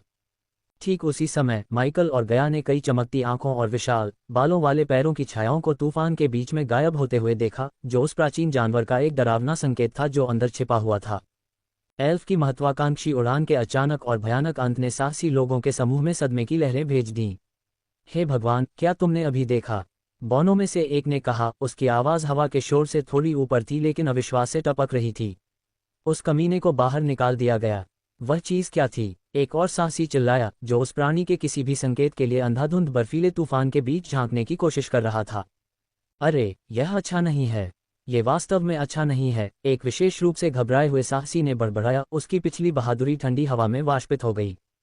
डर और विस्मय के मिश्रण के साथ माइकल की ओर मुड़ते हुए गया ने पूछा, क्या तुमने देखा? उसका सवाल बयानबाजी वाला था, जिसका जवाब देने की जरूरत नहीं थी, लेकिन वह उस भयावहता की पुष्टि करना चाहता था जो उन्होंने अभी देखी थी। हाँ, माइकल ने शांति से उत्तर दिया। उसकी आंखें छिपे हुए शिकारी के किसी और संकेत के लिए तूफान को स्कैन कर रही थीं। उसकी आवाज़ शांत थी, लेकिन उसके आसन में तनाव ने उनके सामने आने वाले खतरे के प्रति उसकी चिंता को प्रकट कर दिया। अब पूरी तरह से डरे हुए साहसी लोग और भी अधिक सावधानी से आगे बढ़े। माहौल में डर की एक ठोस भावना व्याप्त थी। हर कदम आगे बढ़ाते हुए वे उस चीज़ का ध्यान आकर्षित करने से बचने के लिए अत्यंत सावधानी से आगे बढ़ रहे थे जिसने अभी अभी उनके साथी साहसी की जान ली थी। हवा की फुसफुसाहट के बीच कुछ साहसी लोगों के बीच फुसफुसाहट भरी बातचीत उभरने लगी। अगर हम शीर्ष पर पहुंचने के लिए मंत्रों का उपयोग नहीं कर सकते हैं, तो शायद हमें झुंड को कम करने के बारे में सोचना शुरू कर देना चाहिए, एक ने धीमी आवाज में सुझाव दिया, दूसरों पर चुपके से नजर डालते हुए। हाँ, कम प्रतिस्पर्धी, हमारे लिए बेहतर संभावनाएं, एक और ने सहमति व्यक्त की। उनकी रणनीति के नैतिक निहितार्थ जीवित रहने और सफल होने की हताश इच्छा से दब गए। माइकल और गया जब खतरनाक बर्फीले तूफान से गुजर रहे थे तो उनकी इंद्रियां बहुत सतर्क थीं। अचानक माइकल की सजगता ने काम करना शुरू कर दिया और वह एक तरफ झुक गया। हवा से एक ज्वाला तीर छीन लिया जिसे घातक सटीकता के साथ घूमती बर्फ के माध्यम से मारा गया था। उनके लिए बनाया गया तीर उसकी मुट्ठी में अशुभ रूप से चमक रहा था। तो साले झुंड को कम करना चाहते हैं, है न? गया ने अपनी आवाज में ठंडी धार के साथ टिप्पणी की। प्रतिशोध की तैयारी में अपना क्रॉसबो निकाला। उनकी त्वरित प्रतिक्रिया में उन दोनों का बचाव करने की उनकी तत्परता स्पष्ट थी। माइकल ने ज्वलन तीर को पकड़ते हुए बस उसे अपने हाथ में कुचल दिया, एक हंसी के साथ ज्वाला को बुझा दिया। ऐसा लगता है, उसने शुष्क रूप से टिप्पणी की, उनके जीवन पर प्रयास पर उसका मनोरंजन एक ठंडी धार के साथ रंगा हुआ था। तनाव के बीच एक बौने ने, शायद आदत से या गर्मी की सख्त जरूरत से, खुद को गर्मी के एक संक्षिप्त लबादे में ढंकने के लिए एक जादू किया। तनाव के बीच एक बौने ने, शायद आदत से बाहर या गर्मी की सख्त जरूरत के कारण, खुद को एक जादुई आभा में लपेटने के लिए एक जादू किया, जिसने कड़कड़ाती ठंड को दूर कर दिया। आह, ये बेहतर है, उसने राहत की सांस ली, इस बात से अनजान कि उसके कार्य ने अभी अभी खतरे को आमंत्रित किया था। उसके आसपास के बौनों को यह एहसास होने में कुछ पल लगे। तुम बेवकूफ हो, उनमें से एक ने चिल्लाया। इस वातावरण में आकाशीय ऊर्जा का उपयोग करने के निहितार्थों को समझते हुए वे भयभीत हो गए। तुमने क्या किया है? एक और चिल्लाया। जैसे ही उन्हें स्थिति की गंभीरता का एहसास हुआ, वे घबरा गए। उसके आसपास के बौनों का समूह घबरा गया, ये समझते हुए कि यह गंभीर गलती हो गई थी। उनके डर को सच होने में ज्यादा समय नहीं लगा। आकाशीय ऊर्जा के अचानक उपयोग से आकर्षित प्राचीन जानवर अपने शिकार पर हमला करने वाले शिकारी की तरह तूफान से बाहर निकल आया। अपने इस एहसास में फंसे बौनों को प्रतिक्रिया करने का समय ही नहीं मिला, क्योंकि जानवर ने उन्हें एक एक करके मारना शुरू कर दिया। भगवान की कसम, भागो! एक बौना जानवर के क्रूर हमले से चुप होने से पहले चिल्लाने में कामयाब रहा। ये डागर है। ओह बकवास, ये डागर है! एक और व्यक्ति भयभीत होकर चिल्लाया, ये देखकर कि जानवर ने अपने दोस्त को कितनी कुशलता से मार डाला।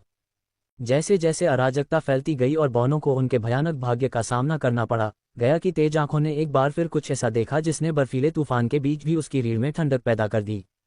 अनगिनत चमकती आंखें बर्फीले तूफान को चीरती हुई, एक भयावह दृश्य जो मंत्रमुग्ध करने वाला और डरावना दोनों था। आंखों के साथ साथ विशाल बालों वाले पैरों की छायाएं थीं जो एक ऐसी शान से चल रही थीं जो उनके राक्षसी आकार को झुठला रही थीं। जैसे जैसे प्राणी बर्फ के पर्दे से बाहर निकलता गया, उसका रूप स्पष्ट होता गया। एक विशाल मकड़ी की अचूक रूपरेखा प्रकट हुई। मकड़ी को अपने हमले के बाद तूफान में वापस लौटते हुए देखकर गया को एक ऐसी घृणा महसूस हुई जिसे वह दूर नहीं कर सकती थी। मकड़ियाँ अपनी कई आंखों और पैरों के साथ हमेशा उसके लिए बेचैनी का स्रोत रही थीं, लेकिन ये प्राणी सामान्य से कहीं परे था। मुझे मकड़ियों से नफरत है, गया ने धीरे से कहा। अध्याय 1226 आइस स्केटर का आविष्कार। जब उन्हें अपनी दुर्दशा का एहसास हुआ तो प्राचीन मकड़ी जानवर बर्फीले तूफान में कहीं छिपा हुआ था। गया ने माइकल की ओर रुख किया, उसका चेहरा चिंता से भरा हुआ था। हम क्या करने जा रहे हैं? उसने पूछा। उसकी आवाज़ में तेजी से चीखती हवा के बीच से आवाज़ निकल रही थी। लेकिन माइकल के जवाब का इंतजार किए बिना गया ने अपने अतीत की एक कहानी शुरू की, जो उसकी कमजोरियों की एक दुर्लभ झलक थी। तुम्हें पता है कि मैं मकड़ियों से क्यों नफरत करती हूँ? उसने शुरू किया, उसकी आवाज़ में डर और घृणा का मिश्रण था। जब मैं छोटी थी तो मैं उनके एक घोंसले में ठोकर खा गई थी। मुझे लगा कि वे मेरे ऊपर रेंग रहे हैं, इससे पहले कि मैं समझ पाती कि क्या हो रहा है। यह एक ऐसा एहसास है जिसे आप भूल नहीं सकते, उसने याद करके कांपते हुए कबूल किया। अपने हाथों की एक आकस्मिक झटकी से उन पर फेंके जा रहे तीरों को रोकने के बीच माइकल विडंबना पर हंसे बिना नहीं रह सका। तुम राक्षसों की देवी और तुम मकड़ियों से डरती हो, उसने कहा। चल रहे हमले के बावजूद उसकी आवाज़ में स्पष्ट रूप से मनोरंजन था। हर किसी को कुछ न कुछ डर होता है, इंसान। गया की प्रतिक्रिया एक धीमी गड़गड़ाहट थी, उसकी झुंझलाहट स्पष्ट थी। इस बीच दृष्टि से छिपे हुए तीरंदाजों ने माइकल और गया पर अपना हमला जारी रखा। दुर्भाग्य से वे झुंड को कम नहीं कर रहे थे जैसा कि वे सोच रहे थे, बल्कि दो देवताओं के साथ खिलवाड़ कर रहे थे। उनके साथ खेलना बंद करो और उन कमीनों को खत्म करो, गया ने आदेश दिया। उसका स्वर चिड़चिड़ाहट से दृढ़ संकल्प में बदल गया।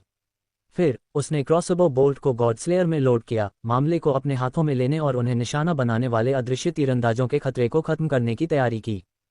जब गया ने निशाना साधा तो उनके चारों ओर की हवा तनाव से भर गई। उसका ध्यान छिपे हुए हमलावरों पर केंद्रित था।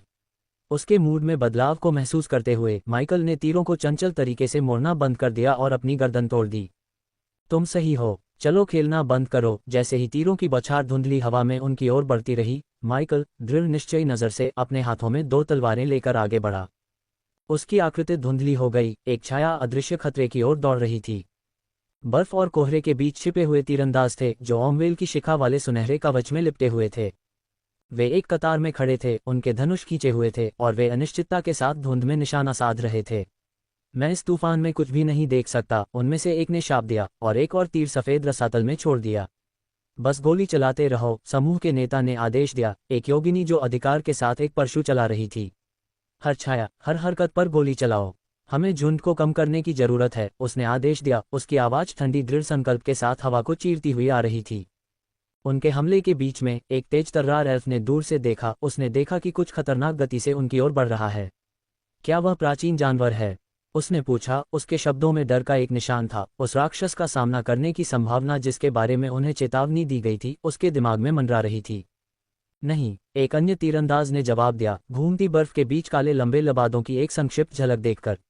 लेकिन मुझे लगता है कि यह काले रंग का एक साहसी व्यक्ति है, शायद वह जिस पर हम तीर चला रहे हैं। जिस एल्फ ने आकृति को देखा था वह हंसा, उसका डर एड्रेनालाइन की भीड़ में बदल गया। तो उस बेवकूफ़ को मार डालो, उसने अपने हाथ को खारिज करते हुए कहा, उनकी ओर दौड़ रहे खतरे को कम करके आंका।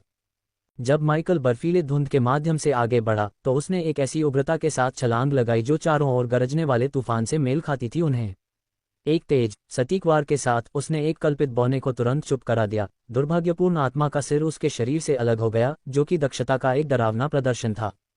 अपने साथी को अचानक गिरते देखकर कल्पित बौने कुछ पल के लिए डर से जम गए और जल्दी ही घबराहट में डूब गए। अरे, यह क्या बकवास था? उनमें से एक चिल्लाया, मुश्किल से अपने हमलावर की गति और क्रूरता को समझ पा रहा था। हमला करो, मूर्खों! दूसरे ने चिल्लाया, अपने साथियों को कार्रवाई के लिए तैयार करने की कोशिश करते हुए, लेकिन उसकी आज्ञा को बीच में ही रोक दिया गया क्योंकि एक क्रॉसबो बोल्ट ने धुंध के बीच से सीटी बजाते हुए उसके सिर पर सीधा वार किया। बोल्ट का प्रभाव घातक और तत्काल था, जिससे एक और कल्पित बौना बेजान होकर जमीन पर गिर गया।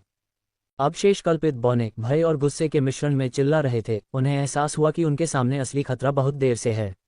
उन्हें मार डालो! एक चिल्लाने में कामयाब रहा, उसकी आवाज़ हताशा और भय से भरी हुई थी। तुमने गलत लक्ष्य चुने हैं, माइकल ने ठहाका लगाया। वह उनके बीच छाया की तरह घूम रहा था, उसकी हरकतें घातक कृपा की धुंधली सी थीं। उनके प्रशिक्षण और कवच के बावजूद कल्पित बौने अंधेरे के देवता के सामने कोई मौका नहीं दे पाए। एक एक करके वे माइकल के ब्लेड पर गिर गए। उनकी चीखें और चिल्लाहट कुछ ही सेकंड में शांत हो गईं। जब माइकल ओमवेल कल्पित बौनों के गिरे हुए शरीरों के बीच खड़ा था तो उसकी जीत अचानक एक अप्रत्याशित हमले से बाधित हो गई। धुंध से फेंका गया एक पदक सटीकता से उस पर उड़ गया। उसके पहुंचने से पहले ही जेड पदक से पन्ना हरे रंग की जंजीरें फूट पड़ीं, जो उसे बांधने के प्रयास में तेजी से उसके चारों ओर लिपट गईं। भाड़ में जाओ, गया ने अचानक हुए हमले को देखकर कहा। लेकिन माइकल ने एक महान देवता के रूप में अपनी नई शक्ति के साथ जंजीरों को आसानी से तोड़ दिया। पन्ना की कड़ियां संपर्क में आने पर टूट गईं, उनके टुकड़े बर्फ पर बिखर गए। हालांकि पदक से निकलने वाली ऊर्जा ने प्राचीन जानवर धुंध के भीतर छिपी विशाल मकड़ी का ध्यान आकर्षित किया। तुरंत प्रतिक्रिया करते हुए माइकल ने रास्ते से छलांग लगा दी, क्योंकि एक सफेद रूप मकड़ी धुंध के माध्यम से उड़ी और उस जमीन पर जा गिरी जहां वह भी खड़ा था। प्रभाव के कारण एक खाली कोकून रह गया, जो इस बात का मूक प्रमाण था कि अगर माइकल धीमे होते तो क्या हो सकता था। मकड़ी की तेजी से कोकून बनाने की क्षमता को देखकर गया अपनी हैरानी को छिपा नहीं सका। देखो, यह मेरे तीर चलाने से भी तेज कोकून बनाता है, उसने टिप्पणी की। उसके स्वर में अब उनके सामने आने वाले खतरे के लिए प्रशंसा और चिंता का मिश्रण था। कुछ चतुर बेवकूफ दूसरों को मारने के लिए पदकों का उपयोग कर रहे हैं, गया चिल्लाया। उसकी आवाज में उनके अदृश्य हमलावरों की कायरता पर निराशा और गुस्सा था। वह तेजी से आगे बढ़ने लगी, माइकल को संकेत देते हुए कि वे खुद को और प्राचीन मकड़ी के बीच दूरी बनाने का प्रयास करें। मकड़ी बिना रुके धुंध में चिल्लाई, एक डरावनी आवाज जो पहाड़ में गूंज उठी। यह उन पर सफेद झाग फेंकना जारी रखा। इसका लक्ष्य हवा में गड़बड़ी से निर्देशित था। NOWELL-BEACON.COM। जब कुछ बचे हुए साहसी लोगों ने मकड़ी की एक स्पष्ट झलक देखी तो उनकी प्रतिक्रियाएं सदमे और भय का मिश्रण थीं। हे भगवान, ये जानवर है! उनमें से एक चिल्लाया, उसकी आवाज डर से फट रही थी। क्या हमें उस चीज से लड़ना चाहिए? एक और चिल्लाया। मकड़ी का सीधे सामना करने की संभावना एक डरावनी बात थी जिसके बारे में उन्होंने सोचा भी नहीं था। हम बर्बाद हो गए, हम बहुत परेशान हैं, एक तीसरे साहसी ने बड़बड़ाते हुए कहा। जब उन्होंने राक्षसी मकड़ी को कार्रवाई में देखा तो उनकी स्थिति की वास्तविकता उनके अंदर समा गई। अन्य लोगों के विपरीत जो घबरा रहे थे, माइकल ने गया के साथ बर्फीले धुंध में भागते हुए एक योजना बनाई। अगर यह चीज आकाशीय ऊर्जा को महसूस करके अपने शिकार का पीछा करती है तो मैं इसे एक असली जंगली हंस का पीछा करने वाला हूं, उसने घोषणा की, क्योंकि उसका दिमाग प्राचीन मकड़ी को मात देने की रणनीतियों के साथ दौड़ रहा था। बिना किसी देरी के माइकल ने सिस्टम स्टोरेज से एक मध्यम ग्रेड आकाशीय क्रिस्टल निकाला। एक मजबूत पकड़ के साथ उसने क्रिस्टल को कुचल दिया। इसके टुकड़े एक जीवंत पन्ना की तरह चमक रहे थे, क्योंकि जब उसने उन्हें फेंका तो वे कई दिशाओं में बिखर गए। टूटे हुए टुकड़ों से आकाशीय ऊर्जा का निकलना तत्काल और शक्तिशाली था, जो मकड़ी के लिए एक प्रकाशस्तंभ बना रहा था। आकाशीय ऊर्जा के अचानक उछाल से आकर्षित होकर मकड़ी अपने रास्ते से भटक गई। उसका ध्यान उस पर मोहित हो गया, चमकते हुए पन्ना के टुकड़े। ये बिखरे हुए टुकड़ों पर क्रूरता से हमला करना शुरू कर दिया। प्रत्येक वार इसकी अथक प्रकृति का प्रमाण था। पवित्र नरक, ये किसी और के पीछे जा रहा है, उनमें से एक ने कहा। उसकी आवाज में राहत के साथ साथ भय भी था। ऐसा लगता है कि यह बिना हमारी उंगली उठाए झुंड को पतला कर रहा है, दूसरे ने चिल्लाया, नक्शे की तलाश में एक अनपेक्षित सहयोगी को पहचानने में संतुष्टि की एक गंभीर भावना। इस बीच माइकल ने अपने अगले कदम पर ध्यान केंद्रित करने के लिए व्याकुलता का लाभ उठाया। उसने अपने पैरों के नीचे बर्फ और दूर पहाड़ की चोटी को देखा। उसके दिमाग में एक विचार बन रहा था। सिस्टम स्टोर से जल्दी से एक धातु बोर्ड और कुछ अन्य घटक खरीदने के बाद उसने उन्हें उद्देश्यपूर्ण जल्दबाजी के साथ इकट्ठा करना शुरू कर दिया। तुम क्या कर रहे हो? गया ने पूछा। माइकल के अचानक ध्यान में बदलाव से उसकी जिज्ञासा बढ़ गई। सुधार कर रहा हूँ, माइकल ने सरलता से जवाब दिया। उसके हाथ घटकों को एक साथ फिट करने के लिए चतुराई से आगे बढ़ रहे थे। वह एक अस्थायी स्केटबोर्ड बना रहा था जिसमें एक छोटा इंजन लगा था जो नीचे की बर्फ को पिघलाने और उसे भाप बनाने के लिए बनाया गया था। ये बोर्ड बर्फ को ईंधन के रूप में इस्तेमाल करेगा। इंजन इसे पिघला देगा और फिर मैं पानी को भाप बनाने के लिए काली लपटों से गर्म करूंगा, उसने गया को समझाया, इस अभिनव डिजाइन के बारे में विस्तार से बताते हुए जो मकड़ी के पीछा से बचने के लिए उसके आविष्कारक गुण का लाभ उठाएगा।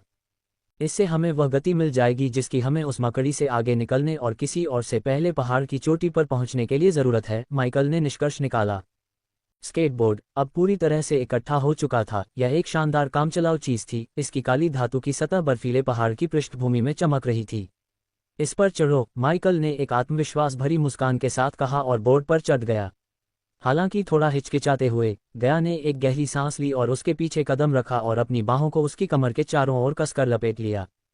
इससे मुझे गिरना नहीं चाहिए, गया ने चेतावनी दी। कसकर पकड़ो, माइकल ने अपनी काली लपटों को चैनल करने से पहले हंसते हुए कहा, जो उसके हाथों से उसके पैरों तक पहुंचती हुई स्केटबोर्ड से जुड़े छोटे इंजन में जा रही थी। जिस क्षण काली लपटें बर्फ से टकराईं, वह तुरंत पिघल गई, लेकिन तीव्र गर्मी से वाष्पीकृत हो गई। बर्फ के भाप में अचानक परिवर्तन ने उन्हें गति के एक प्रभावशाली विस्फोट के साथ आगे बढ़ाया। जब वे बर्फीले तूफान से गुजरे तो बर्फ की लपटें तेजी से ऊपर उठीं। सनसनी उत्साहजनक थी। वे इतनी तेजी से आगे बढ़े कि बर्फ और हवा उनके चारों ओर धुंधली हो गई, जिससे सफेद रंग की एक सुरंग बन गई।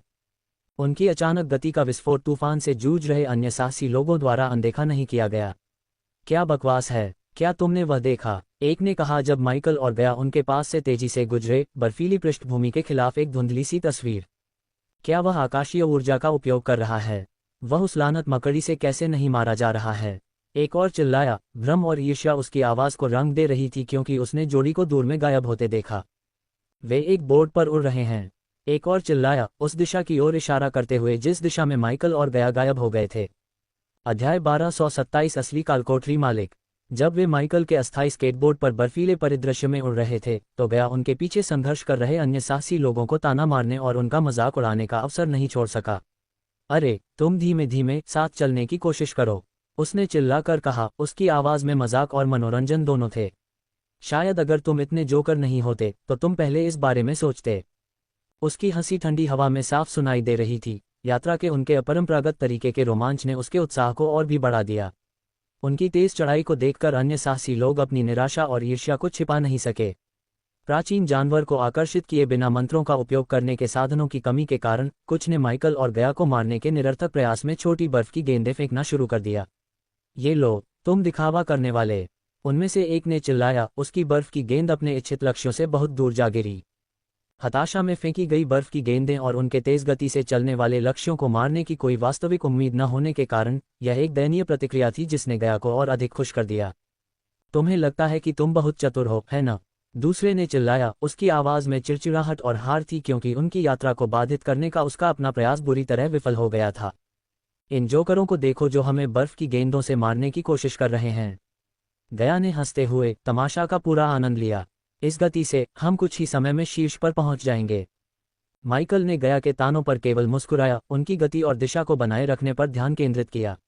उसकी डाक लपटों और स्केटबोर्ड के अभिनव उपयोग ने उन्हें एक महत्वपूर्ण लाभ दिया था जिसका वह लाभ उठाने के लिए दृढ़ था। लानत है, यह उचित नहीं है, उनमें से एक ने चिल्लाया। उसकी आवाज तूफान में खो गई। माइकल और गया के अभिनव भागने के बाद बचे हुए अन्य साहसी लोग केवल अविश्वास और झुंझलाहट में देख सकते थे। बर्फीले तूफान के बीच में कौन स्केटबोर्ड बनाने के बारे में सोचता है? दूसरे ने जोर से कहा। स्थिति की बेतुकी बात उसे समझ में आ गई। जब माइकल और गया ने अपनी चढ़ाई जारी रखी तो उनकी यात्रा के अपरंपरागत तरीके ने ओमवेल एल्फ का ध्यान आकर्षित किया जो अपनी जलन को छिपा नहीं सका। कोई उन्हें रोके, उसने चिल्लाया। उसकी आवाज में हताशा और ईर्ष्या थी।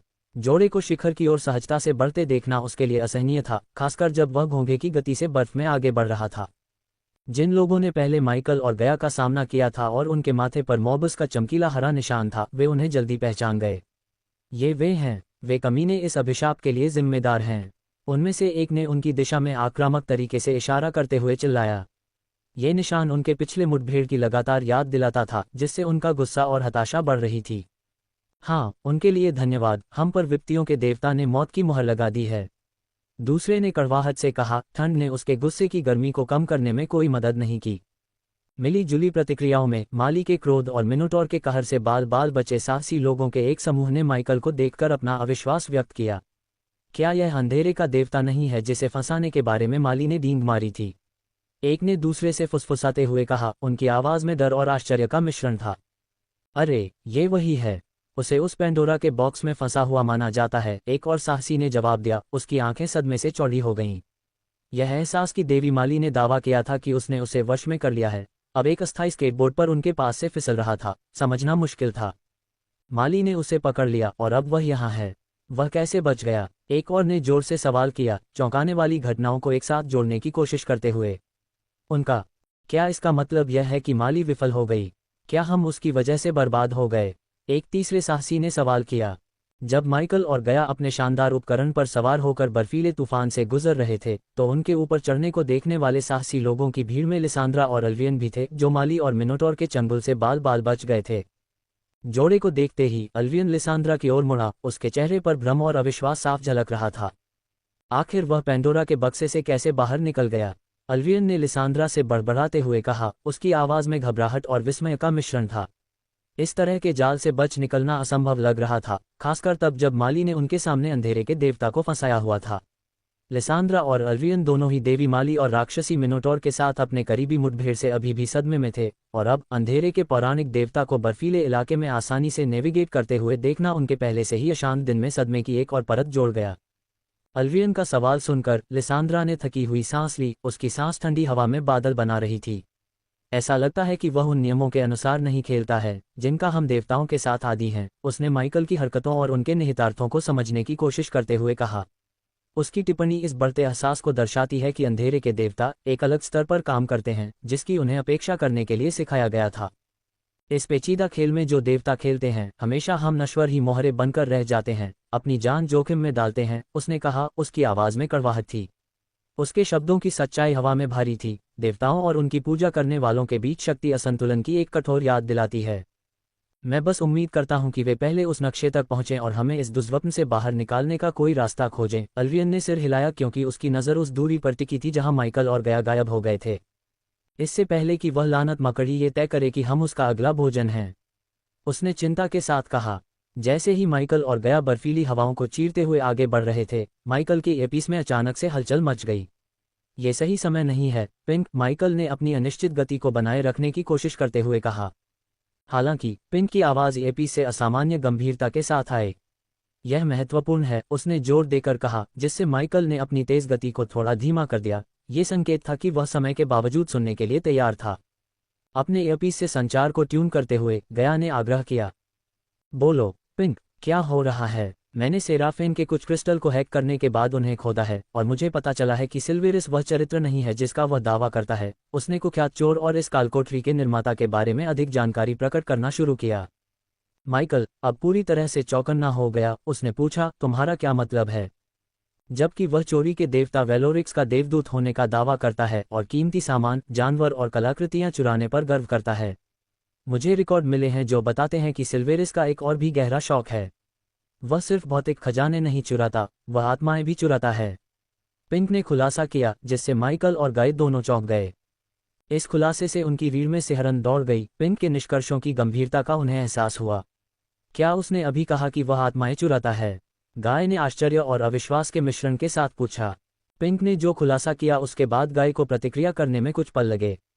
चूंकि वह पहले से ही सिल्वेरिस से बहुत नफरत करती थी, इसलिए ये तथ्य कि वह आत्माएं चुराता है उसके दिल में क्रोध की आग को और भड़का दिया। वह कमबख्त सिल्वारिस, क्या तुम मुझे बता रहे हो कि वह चालाक कमीना आत्माएं भी चुराता है? मुझे पता था कि वह दिमाग से पागल है, उसने कहा, किसी ऐसे व्यक्ति के बारे में सोचकर अपना आश्चर्य और घृणा व्यक्त करते हुए। विशेष रूप से वह व्यक्ति जिसके खिलाफ वे अप्रत्यक्ष रूप से काम कर रहे थे, उसके पास इतनी गहरी और खतरनाक क्षमता थी। इस बीच माइकल ने स्केटबोर्ड पर नियंत्रण बनाए रखते हुए जानकारी को संसाधित किया। क्या इस बात का कोई उल्लेख है कि वह आत्माएं क्यों चुराता है? उसने पूछा। दुर्भाग्य से मैंने जिन रिकॉर्ड्स को हैक किया है उनमें उसके कारणों का उल्लेख नहीं है। लेकिन सच कहें तो आत्माएं चुराना कोई ऐसा शौक नहीं है जिसे आप मजाक और हंसी मजाक के लिए अपनाते हैं। ऐसा नहीं है कि वह टिकटें इकट्ठा कर रहा है, पिंक ने जवाब दिया। पिंक की बात सुनने के बाद माइकल ने स्केटबोर्ड को लगभग रोक दिया क्योंकि वह पहाड़ की चोटी पर पहुंच गया था। फिर उसने पहाड़ की चोटी की ओर देखा जहां उनका लक्ष्य घूमती हुई बर्फ और बर्फ से छिपा हुआ था। खोदते रहो पिंक, तुम्हें जो भी मिलेगा वह महत्वपूर्ण हो सकता है। मुझे अपडेट करते रहो, उसने निर्देश दिया, यह अच्छी तरह जानते हुए कि सिल्वरिस के इरादों को समझना आगे आने वाले खतरों से निपटने और संभवतः चोर का सामना करने के लिए महत्वपूर्ण हो सकता है। पिंक के साथ संचार समाप्त करने के बाद गया के चेहरे पर चिंता के साथ साथ उसकी हमेशा की तरह अवज्ञा की भावना भी थी। हमें बहुत सावधान रहने की जरूरत है इंसान, उसने आगे देखते हुए चेतावनी दी जहां बर्फबारी जारी थी। उसके अंतर्ज्ञान ने उसे बताया कि वे सिल्वरिस की चालों की पूरी सीमा को समझने से बहुत दूर थे। उसके जैसे बेवकूफ़ लोग अपने खजाने को ऐसे नहीं सौंपते जैसे वे किसी चैरिटी समारोह की मेजबानी कर रहे हों, गया ने कहा, उसकी आवाज़ संदेह से भरी हुई थी। यह विचार कि सिल्वरिस जो आत्मा की चोरी करने में सक्षम है उन्हें मूल्यवान खजाने के साथ जाने देगा, हास्यास्पद लगता था। इतना सब होने के बाद भी माइकल हमेशा की तरह शांत रहा और उसके चेहरे पर मुस्कान भी थी। चलो देखते हैं कि वह कौन सा खेल खेल रहा है, उसने अपनी आंखों में उत्साह की झलक के साथ कहा। सिल्वेरिस के असली इरादों के बारे में उसकी जिज्ञासा बढ़ गई, न केवल उसके द्वारा उत्पन्न खतरे से बल्कि संभावित ज्ञान और शक्ति से भी। फिर एक हल्के से धक्का के साथ माइकल ने स्केटबोर्ड पर अपनी गति फिर से शुरू की और शिखर की ओर बढ़ते हुए गति बढ़ा दी। आखिरकार एक खेल उतना ही दिलचस्प होता है जितना उसके खिलाड़ी, उसने जोर से सोचा। कालकोठरी में कहीं और एक भव्य सिंहासन कक्ष था जो वैभव से सुसज्जित था और जिसमें एक बूढ़ा व्यक्ति सुनहरे सिंहासन पर बैठा था। उसकी झुर्रीदार त्वचा भंगुर हड्डियों पर फैली हुई थी, पीले दांत मुश्किल से चिपके हुए थे और सफ़ेद बेजान आंखें शून्य में घूर रही थीं। एक अस्पताल के वार्ड की तुलना में सिंहासन कक्ष के लिए अधिक उपयुक्त ट्यूबों की एक सरणी उसके साथ जुड़ी हुई थी, जिसमें एक चमकदार सफ़ेद तरल उसकी नसों में बह रहा था। उसके सामने एक बड़ा दर्पण दुनिया भर के विभिन्न दृश्यों को प्रदर्शित करता था, जिसमें वह खतरनाक बर्फीला पहाड़ भी शामिल था जिस पर साहसी लोग वर्तमान में चढ़ रहे थे। दर्पण हरे भरे जंगलों, अंधेरे भूलभुलैया और विशाल राक्षसों के साथ शांत झीलों की छवियों से झिलमिलाता था। प्रत्येक दृश्य साहसी लोगों के संघर्षों से जीवंत था। अपने सामने दर्पण को देखते हुए बूढ़ा आदमी बस एक ऐसी आवाज़ के साथ हंसा जो डरावनी और मजाकिया दोनों थी। इन मूर्खों को देखो जो बिना सोचे समझे इधर उधर भाग रहे हैं, उनकी आंखें खजाने के वादे से चमक रही हैं, उसने तिरस्कार से भरी आवाज में कहा। वे नहीं जानते, वे मेरे चक्रव्यूह में बस चूहे हैं, अपने लालच से प्रेरित होकर सीधे मेरे जाल में फंस रहे हैं। उसने आगे झुकते हुए कहा। वे सोचते हैं कि वे सोने, कलाकृतियों, महिमा के लिए लड़ रहे हैं, लेकिन अंत में यह उनकी आत्माएं ही हैं जो मेरे खजाने को भरेंगी, उसने जारी रखा। उसके होठों पर एक क्रूर मुस्कान थी। उनका लालच, उनकी हताशा, यह उन्हें इतना स्वादिष्ट रूप से कमजोर बनाती है। अपने हाथ की एक खारिज करने वाली लहर के साथ दर्पण में दृश्य बदल गए, लेकिन उसका ध्यान बर्फीले पहाड़ पर रहा। उन्हें आने दो, उन्हें चढ़ने दो, अपनी अंधी खोज में वे खुद को मेरी मुट्ठी में डाल देंगे, उसने अनगिनत आत्माओं के वादे के रूप में घोषणा की जो उसके अंधेरे मनोरंजन को बढ़ा रही थी। अध्याय 1228 माइकल का जिनसे वादा। जब माइकल और गया ने अस्थायी स्केटबोर्ड पर अपनी अभिनव चढ़ाई जारी रखी तो वे बर्फीले तूफान में इतनी तेजी से आगे बढ़ रहे थे कि उनके कई साथी साहसी पीछे छूट गए। उनमें से कुछ के बीच हताशा चरम पर पहुंच गई। हमें उन्हें हराना है, एक ने चिल्लाया, जादू करने की तैयारी करते हुए उसकी आवाज में दृढ़ संकल्प था। इंतजार करना छोड़ो, मैं वहां उड़ रहा हूं, दूसरे ने घोषणा की, सावधानी को हवा में उड़ाते हुए। उनके आसपास की हवा में आकाशीय ऊर्जा की चिंगारी फूट पड़ी क्योंकि कई साहसी लोग आसमान में उड़ने लगे। उनके जादू ने बर्फीले धुंध को रोशनी के फटने से रोशन कर दिया। किनारे से लिसांड्रा और अल्वियन ने लापरवाह चाल को सामने आते देखा। उनकी तरफ देखो, वे खजाने के लिए इतने बेताब हैं कि वे मकड़ी का भोजन बनने का जोखिम उठाने को तैयार हैं, अल्वियन ने टिप्पणी की, दृश्य को देखकर अपना सिर हिलाते हुए। वे बस उस प्राचीन जानवर के लिए उन्हें मारना आसान बना रहे हैं। क्या वे ध्यान नहीं दे रहे हैं? लिसांड्रा ने आह भरी, उसकी सांस ठंडी हवा में बादल बन गई। मानो संकेत पर तूफान के भीतर छिपी विशाल मकड़ी ने आकाशीय ऊर्जा के उछाल को महसूस किया और कार्रवाई में जुट गई। भयानक सटीकता के साथ इसने आकाश में जाल फेंके, उड़ते हुए साहसी लोगों को पकड़ा और उन्हें बर्फीले तूफान में नीचे खींच लिया जहां वे नजरों से ओझल हो गए। अरे, क्या तुमने वह देखा? एक दर्शक ने चिल्लाया, उसकी आवाज में भय स्पष्ट था क्योंकि उसने मकड़ी के तेज हमले को देखा था। वे बेवकूफ, वे ऐसे ही चले गए, दूसरे ने बड़बड़ाया, उसके शब्दों में डर और अविश्वास का मिश्रण था। बर्फीले तूफान के भीतर से पकड़े गए साहसी लोगों की दबी हुई चीखें गूंज रही थीं, जो प्राचीन मकड़ी के खतरे की एक डरावनी याद दिला रही थीं। मेरी मदद करो, लानत है। पीड़ितों में से एक ने चुप होने से पहले चिल्लाने में कामयाबी हासिल की, उसकी दलील तेज हवा में खो गई। इस बीच जब वे तूफान से बचकर आगे बढ़ रहे थे, गया सदमे, मनोरंजन और राहत के मिश्रण के साथ मकड़ी के शिकार को देखने से खुद को रोक नहीं पाया। हे भगवान, क्या तुमने वह देखा? उसने कहा, मकड़ी के जाल में फंसे एक और साहसी को देखकर। खुशी है कि हम उस बुफे का हिस्सा नहीं हैं। हालांकि माइकल ने अपनी निगाहें आगे की ओर टिकाए रखीं, जहां बर्फीले धुंध के बीच एक लाल झंडे की आकृति दिखाई देने लगी। हम शिखर के करीब पहुंच रहे हैं, उसने कहा। उसकी आवाज़ स्थिर थी, जिसमें उस क्षण की उत्तेजना या चिंता का कोई संकेत नहीं था। अपने पीछे की अराजकता से अपना ध्यान हटाते हुए गया उस बेचैनी को दूर नहीं कर पाई जो उसके अंदर थी। मुझे अभी भी इस बारे में बहुत बुरा लग रहा है, उसने स्वीकार किया, एक बार फिर आगे के रास्ते की ओर मुड़ते हुए। देवताओं के इस राज्य में हर चीज़ हमें बुरा एहसास देने के लिए होती है। माइकल ने अपनी मंजिल पर वापस ध्यान केंद्रित करने से पहले उसे कुछ देर के लिए देखा। आखिरकार शिखर पर पहुंचते ही माइकल ने स्केटबोर्ड के बेस को चतुराई से लात मारी और उसे अभ्यास के साथ आसानी से पकड़ लिया, क्योंकि वह उसके हाथ में वापस आ गया। बर्फीली चोटी सुनसान थी, सिवाय लाल झंडे के जो ठंडी हवा में कमजोर ढंग से फड़फड़ा रहा था। माइकल और गया झंडे के पास पहुंचे। ठंडी हवा में उनकी सांसें दिखाई दे रही थीं। हमेशा सतर्क रहने वाली गया आराम से इलाके में घूम रही थी। गॉड स्लेयर पर उसकी पकड़ मजबूत और तैयार थी। बेहतर होगा कि हम अपनी सतर्कता न खोएं। कौन जानता है कि सिल्वेरिस ने हमारे लिए यहाँ किस तरह का गड़बड़ आश्चर्य छोड़ा है, उसने कहा। उसकी आंखें किसी भी परेशानी के संकेत के लिए बर्फीले विस्तार को स्कैन कर रही थीं। माइकल झंडे के पास बैठ गया। उसके हाथ सावधानी से उसे बर्फ से खींच रहे थे ताकि उसके बेस पर लगा एक नक्शा दिखाई दे। जैसे ही उसने नक्शा खोला, उसकी आंखें चर्मपत्र पर उकेरे गए जटिल विवरणों और टेलीपोर्टेशन रूनों को तेजी से स्कैन करने लगीं। मुझे लगा कि जैसे ही हम इस चीज को छुएंगे, हम उड़ जाएंगे, गया ने माइकल के कंधे के ऊपर से नक्शे को देखते हुए टिप्पणी की। ऐसा लगता है कि मुझे इन टेलीपोर्टेशन रूनों को शुरू करने के लिए नक्शे में थोड़ी सी आकाशीय ऊर्जा डालने की जरूरत है, माइकल ने समझाया। उसकी उंगलियां सोच समझकर रूनों की रेखाओं को ट्रेस कर रही थीं। माइकल की बात सुनकर गया ने भौहें से कुड़ी। उसका पिछला मनोरंजन चिंता में बदल गया। यहाँ आकाशीय ऊर्जा का उपयोग करना उस मकड़ी के लिए दिन की घंटी बजाने जैसा है। इस टेलीपोर्टेशन बकवास में कितना समय लगेगा? उस धूर्त कमीने सिल्वेरिस को जानते हुए यह उसके बीमार खेलों में से एक और है, उसने संदेह और निराशा से भरी आवाज में कहा।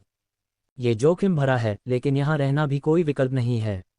हमें जल्दी करना होगा और उम्मीद करनी होगी कि टेलीपोर्टेशन हमारे 8 पैरों वाले दोस्त की चाल से पहले ही शुरू हो जाए, उसने कहा। आकाशीय ऊर्जा की एक छोटी सी मात्रा को मानचित्र में प्रवाहित करने की तैयारी करते हुए खतरे के बारे में पूरी तरह से अवगत था, लेकिन उनके जुए की आवश्यकता के बारे में भी।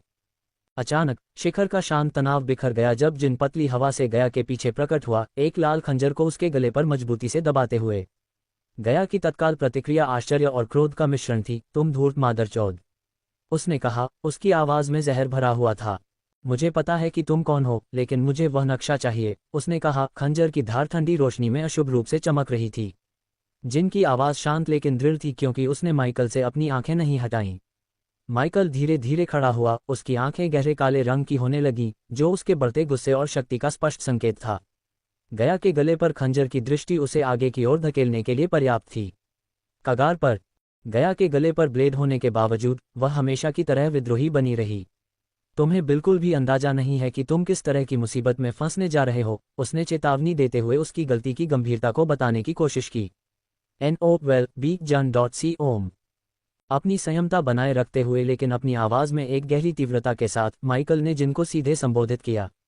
अगर तुम सच में जानते हो कि मैं कौन हूं और क्या हूं, तो तुम जो अभी कर रहे हो उसे रोक देना बुद्धिमानी होगी, उसने कहा। उसकी नज़र जिन पर टिकी हुई थी, उसके शब्दों में एक स्पष्ट धमकी थी। जवाब में जिन ने थोड़ा सा बदलाव किया, एक हाथ से अपने हुड को ऊपर खींच लिया, जिससे उसके माथे पर चमकता हुआ हरा अर्धचंद्राकार निशान दिखाई दिया, मोरबस का अचूक निशान। मैं मोरबस के हाथों मरने वाला नहीं हूं, तुम दोनों ने जो किया उसके लिए, उसने कहा, उन घटनाओं का संदर्भ देते हुए जिसके कारण शार की मृत्यु हुई और उसके परिणामस्वरूप उन सभी को जो श्राप मिला। लेकिन माइकल की प्रतिक्रिया बेहद शांत थी, जिसमें धमकी की एक झलक भी थी। लगता है कि अब समय आ गया है कि तुम अपने निर्माता से तय समय से थोड़ा पहले मिलो, उसने कहा। उसकी निगाहें ठंडी और क्षमाशील नहीं थीं। तुम मुझे नीचे ले जा सकते हो, लेकिन मैं चुपचाप नहीं जाऊंगा। मैं सुनिश्चित करूंगा कि वह पहले जाए, जिन ने जवाब दिया। गया के खिलाफ धमकी स्पष्ट थी, खंजर पर उसकी पकड़ अडिग थी। बेफिक्र, गया ने अपने तीखे जवाब के साथ जवाब दिया। मैंने अपने समय में तुमसे भी बड़े बदमाशों से निपटा है और मैं अभी भी यहाँ हूँ, है न, तुम कमीने। उसका आत्मविश्वास स्पष्ट था, यहाँ तक कि उसके गले पर ब्लेड होने के बावजूद। हालांकि जिनके अगले शब्दों ने उन्हें आश्चर्यचकित कर दिया। ये तब सच हो सकता था जब तुम नश्वर क्षेत्र में थी, राक्षसों की देवी, उसने कहा। उसकी आंखों में एक जानकार नजर थी। तथ्य यह है कि उसने गया की असली पहचान को पहचाना, जिससे पता चला कि वह जितना उन्होंने शुरू में सोचा था उससे कहीं अधिक जानकारी रखता था। एक पल के लिए चौंक कर गया ने जल्दी से अनुमान लगाया कि जिन ने माली और राफेल के साथ मुठभेड़ देखी होगी। तुम धूर्त कमीने हो, उसने बड़बड़ाते हुए कहा, क्योंकि वह उसके धूर्त स्वभाव का सम्मान नहीं कर सकती थी, भले ही उसका ब्लेड उसके गले पर था। अपना ध्यान वापस जिन पर केंद्रित करते हुए माइकल ने पूछा, तुम्हारी यहाँ क्या बड़ी योजना है, जिन? उसने लापरवाही से अपनी अंगुलियों को चटकाया, जो किसी न किसी तरह से इस गतिरोध को समाप्त करने की उसकी तत्परता का संकेत था। माइकल के सवाल के जवाब में जिन ने अपनी आवाज में हताशा के संकेत के साथ अपना तुरुप का पत्ता दिखाया। ये खंजर, ये साधारण नहीं है। यह मुझे किसी खास व्यक्ति ने दिया था। अगर मैं इससे उसका गला काट दूं तो उसका शरीर सूख जाएगा। और तुम, उसने माइकल से आंखें मिलाते हुए कहा, तुम्हें उसकी आत्मा को छीनने और उसे एक नए शरीर में डालने की कोशिश में बहुत मुश्किल होगी जो उसके जैसा भी नहीं दिखेगा। माइकल का ध्यान अब पूरी तरह से खंजर पर था। उसने उस पर ध्यान केंद्रित किया जिससे सिस्टम ने हथियार का विश्लेषण किया। मृत्यु का खंजर, एक बार इस्तेमाल होने वाला आइटम जो दिव्य प्राणियों पर घातक घाव करने में सक्षम है, सिस्टम ने माइकल के दिमाग में विस्तार से बताया। फिर थोड़ी बहादुरी के साथ तनाव को कम करने का प्रयास करते हुए माइकल ने अपनी गर्दन को हिलाया और सुझाव दिया, हम इसे पुराने तरीके से कैसे सुलझा सकते हैं? उसका आसन शिथिल हो गया, फिर भी उसकी आंखें तेज थीं, किसी भी परिणाम के लिए तैयार। हालांकि माइकल के सुझाव से जिन मूर्ख नहीं बने या प्रभावित नहीं हुए। उन्होंने अपना सिर हिलाते हुए एक ठंडी हंसी निकाली। ओह नहीं, मैं इतना भ्रमित नहीं हूं कि मैं सोचूं कि मैं युद्ध में किसी देवता से लड़ सकता हूं, खासकर अंधेरे के देवता से नहीं, उसने जवाब दिया, खंजर पर उसकी पकड़ दगमगाए बिना। हाँ, क्योंकि वह तुम्हारी गांड से फर्श साफ कर देगा, गया ने कहा। उसकी आवाज में तिरस्कार की भावना थी। अंधकार के देवता, अब बहुत हो गया खेल। मुझे नक्शा दे दो या फिर उसे खून बहता देखने के लिए तैयार रहो, उसने मांग की, क्योंकि उसका धैर्य जवाब दे रहा था। आखिर तुम इस कमीने को क्यों पाल रहे हो? बस इससे छुटकारा पालो। मैं उसकी चालाकी भरी बकवास से थक चुकी हूं, उसने माइकल से आग्रह किया, जो स्पष्ट रूप से जिन द्वारा उत्पन्न खतरे से नहीं डरता था। माइकल अंदर से उलझन में था, जानता था कि जिन को सीधे मार डालने से उसकी भविष्य की योजनाएं जटिल हो सकती हैं। एक ऐसे व्यक्ति के रूप में जो घुसपैठ करने और अंततः हत्यारों के गिरोह के साथ गठबंधन करने का इरादा रखता था, उसके सदस्यों में से एक को दुश्मन बनाना एक बुद्धिमानी भरा कदम नहीं था। इस प्रकार उसने एक अलग दृष्टिकोण चुना जो उसे अपने रणनीतिक लाभ को बनाए रखने की अनुमति देगा। एक हार मानते हुए माइकल ने हार का नाटक किया और नक्शा जिन की ओर फेंक दिया। ठीक है, इसे ले लो, उसने कहा। उसकी आवाज में किसी भी वास्तविक आत्मसमर्पण का भाव नहीं था।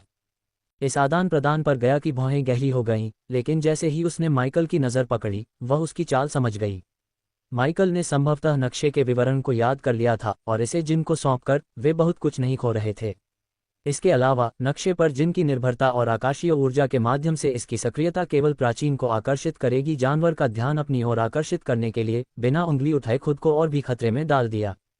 दूसरी ओर जिन की सजगता तेज थी, क्योंकि उसने एक हाथ से नक्शा पकड़ लिया और एक तेज अप्रत्याशित चाल में उसने गया को माइकल की ओर धकेल दिया और कलाबाजी करते हुए पहाड़ की चोटी से छलांग लगा दी, नीचे बर्फीले धुंध में गायब हो गया।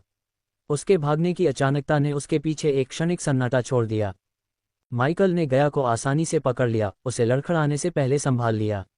जिन की गायब होती आकृति को देखते हुए माइकल ने वादा करते हुए शून्य में पुकारा, हम फिर मिलेंगे जिन, जितना तुम सोच रहे हो उससे भी जल्दी। अध्याय 1229 दुष्स्वप्न के लिए एक शरीर। जैसे ही जिन ने मुक्त रूप से गिरते हुए अपनी दिव्य ऊर्जा को हवा में चर्मपत्र में डाला, उस पर अंकित जटिल रून चमकने लगे। कुछ ही क्षणों बाद एक चकाचौंध भरी रोशनी ने उन सभी को घेर लिया जो पहले से ही प्राचीन मकड़ी के प्रकोप का शिकार नहीं थे। एक पल में जो भाग्यशाली थे या दुर्भाग्यशाली जो बच गए थे, वे खुद को पूरी तरह से अलग स्थान पर पाते थे। नया वातावरण बिल्कुल उजाड़ था, समतल भूमि का एक विशाल विस्तार जिसमें केवल कई भव्य सुनहरे खंभे थे। प्रत्येक खंभे पर मोटे मजाकिया अक्षरों में जाल या खजाना लिखा हुआ था। भ्रमित साहसी लोगों के बीच खून से सनी दाढ़ी और फटे हुए वस्त्रों वाला एक बौना विस्मय और आशंका के मिश्रण के साथ आसपास का निरीक्षण कर रहा था। अब हम कहाँ हैं? उसने बड़बड़ाते हुए कहा, उसकी आवाज खुली जगह में थोड़ी गूंज रही थी। कल्पित बौनों का एक समूह, जिनका सुंदर कवच अब उनके पिछले मुठभेड़ों से फीका और खरोंचा हुआ था, ने सतर्क निगाहों का आदान प्रदान किया। ये सिल्वारिस के बीमार खेलों में से एक होना चाहिए, उनमें से एक ने शाप दिया। उसकी हरी आंखें खतरे या धोखे के किसी भी संकेत के लिए क्षितिज को स्कैन कर रही थीं। कुछ लोगों के बीच पछतावा स्पष्ट था, जिसमें एक युवा मानव भी शामिल था, जिसके साथी के खून से उसके एक बार के शुद्ध वस्त्र दागदार थे। इस शापित कालकोठरी में आना एक गलती थी, उसने दुख और अपने खोए हुए साथियों के वजन से भरी आवाज में बड़बड़ाया। जैसे ही माइकल और गया उजाड़ क्षेत्र में प्रकट हुए, गया ने तुरंत अपनी निराशा व्यक्त की। मैं उस जिन को ढूंढूंगी और इसके लिए उसे मार डालूंगी। अनिश्चित परिवेश के बावजूद उसका दृढ़ संकल्प स्पष्ट था। इस बीच माइकल ने भीड़ को स्कैन किया और जल्दी से लिसांड्रा और अल्वियन को दूर से देखा, उनके बीच स्वीकृति की एक संक्षिप्त झलक साझा की। फिर उसका ध्यान बदल गया, खंभों के बीच जिनकी क्षणभंगुर छाया जैसी हरकतों को पकड़ने लगा। माइकल के दिमाग में नक्शे की याद कौन थी? वह जानता था कि इन चमकते खंभों के नीचे छिपे हुए ज्यादातर खजाने के बक्से सिर्फ जाल थे, और उसने देखा कि जिन कुशलता से उनसे बच रहा था, जिससे पता चलता है कि उसने नक्शे को पढ़कर यह जान लिया था कि कौन सा खजाना है और कौन सा जाल।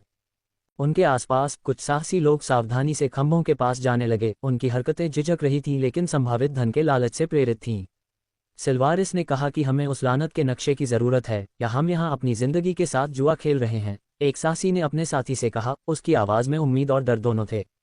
चलो बस उम्मीद करते हैं कि हम सही चुने, उसने खंभों पर लिखे शिलालेखों को लालच और आशंका के साथ देखते हुए कहा।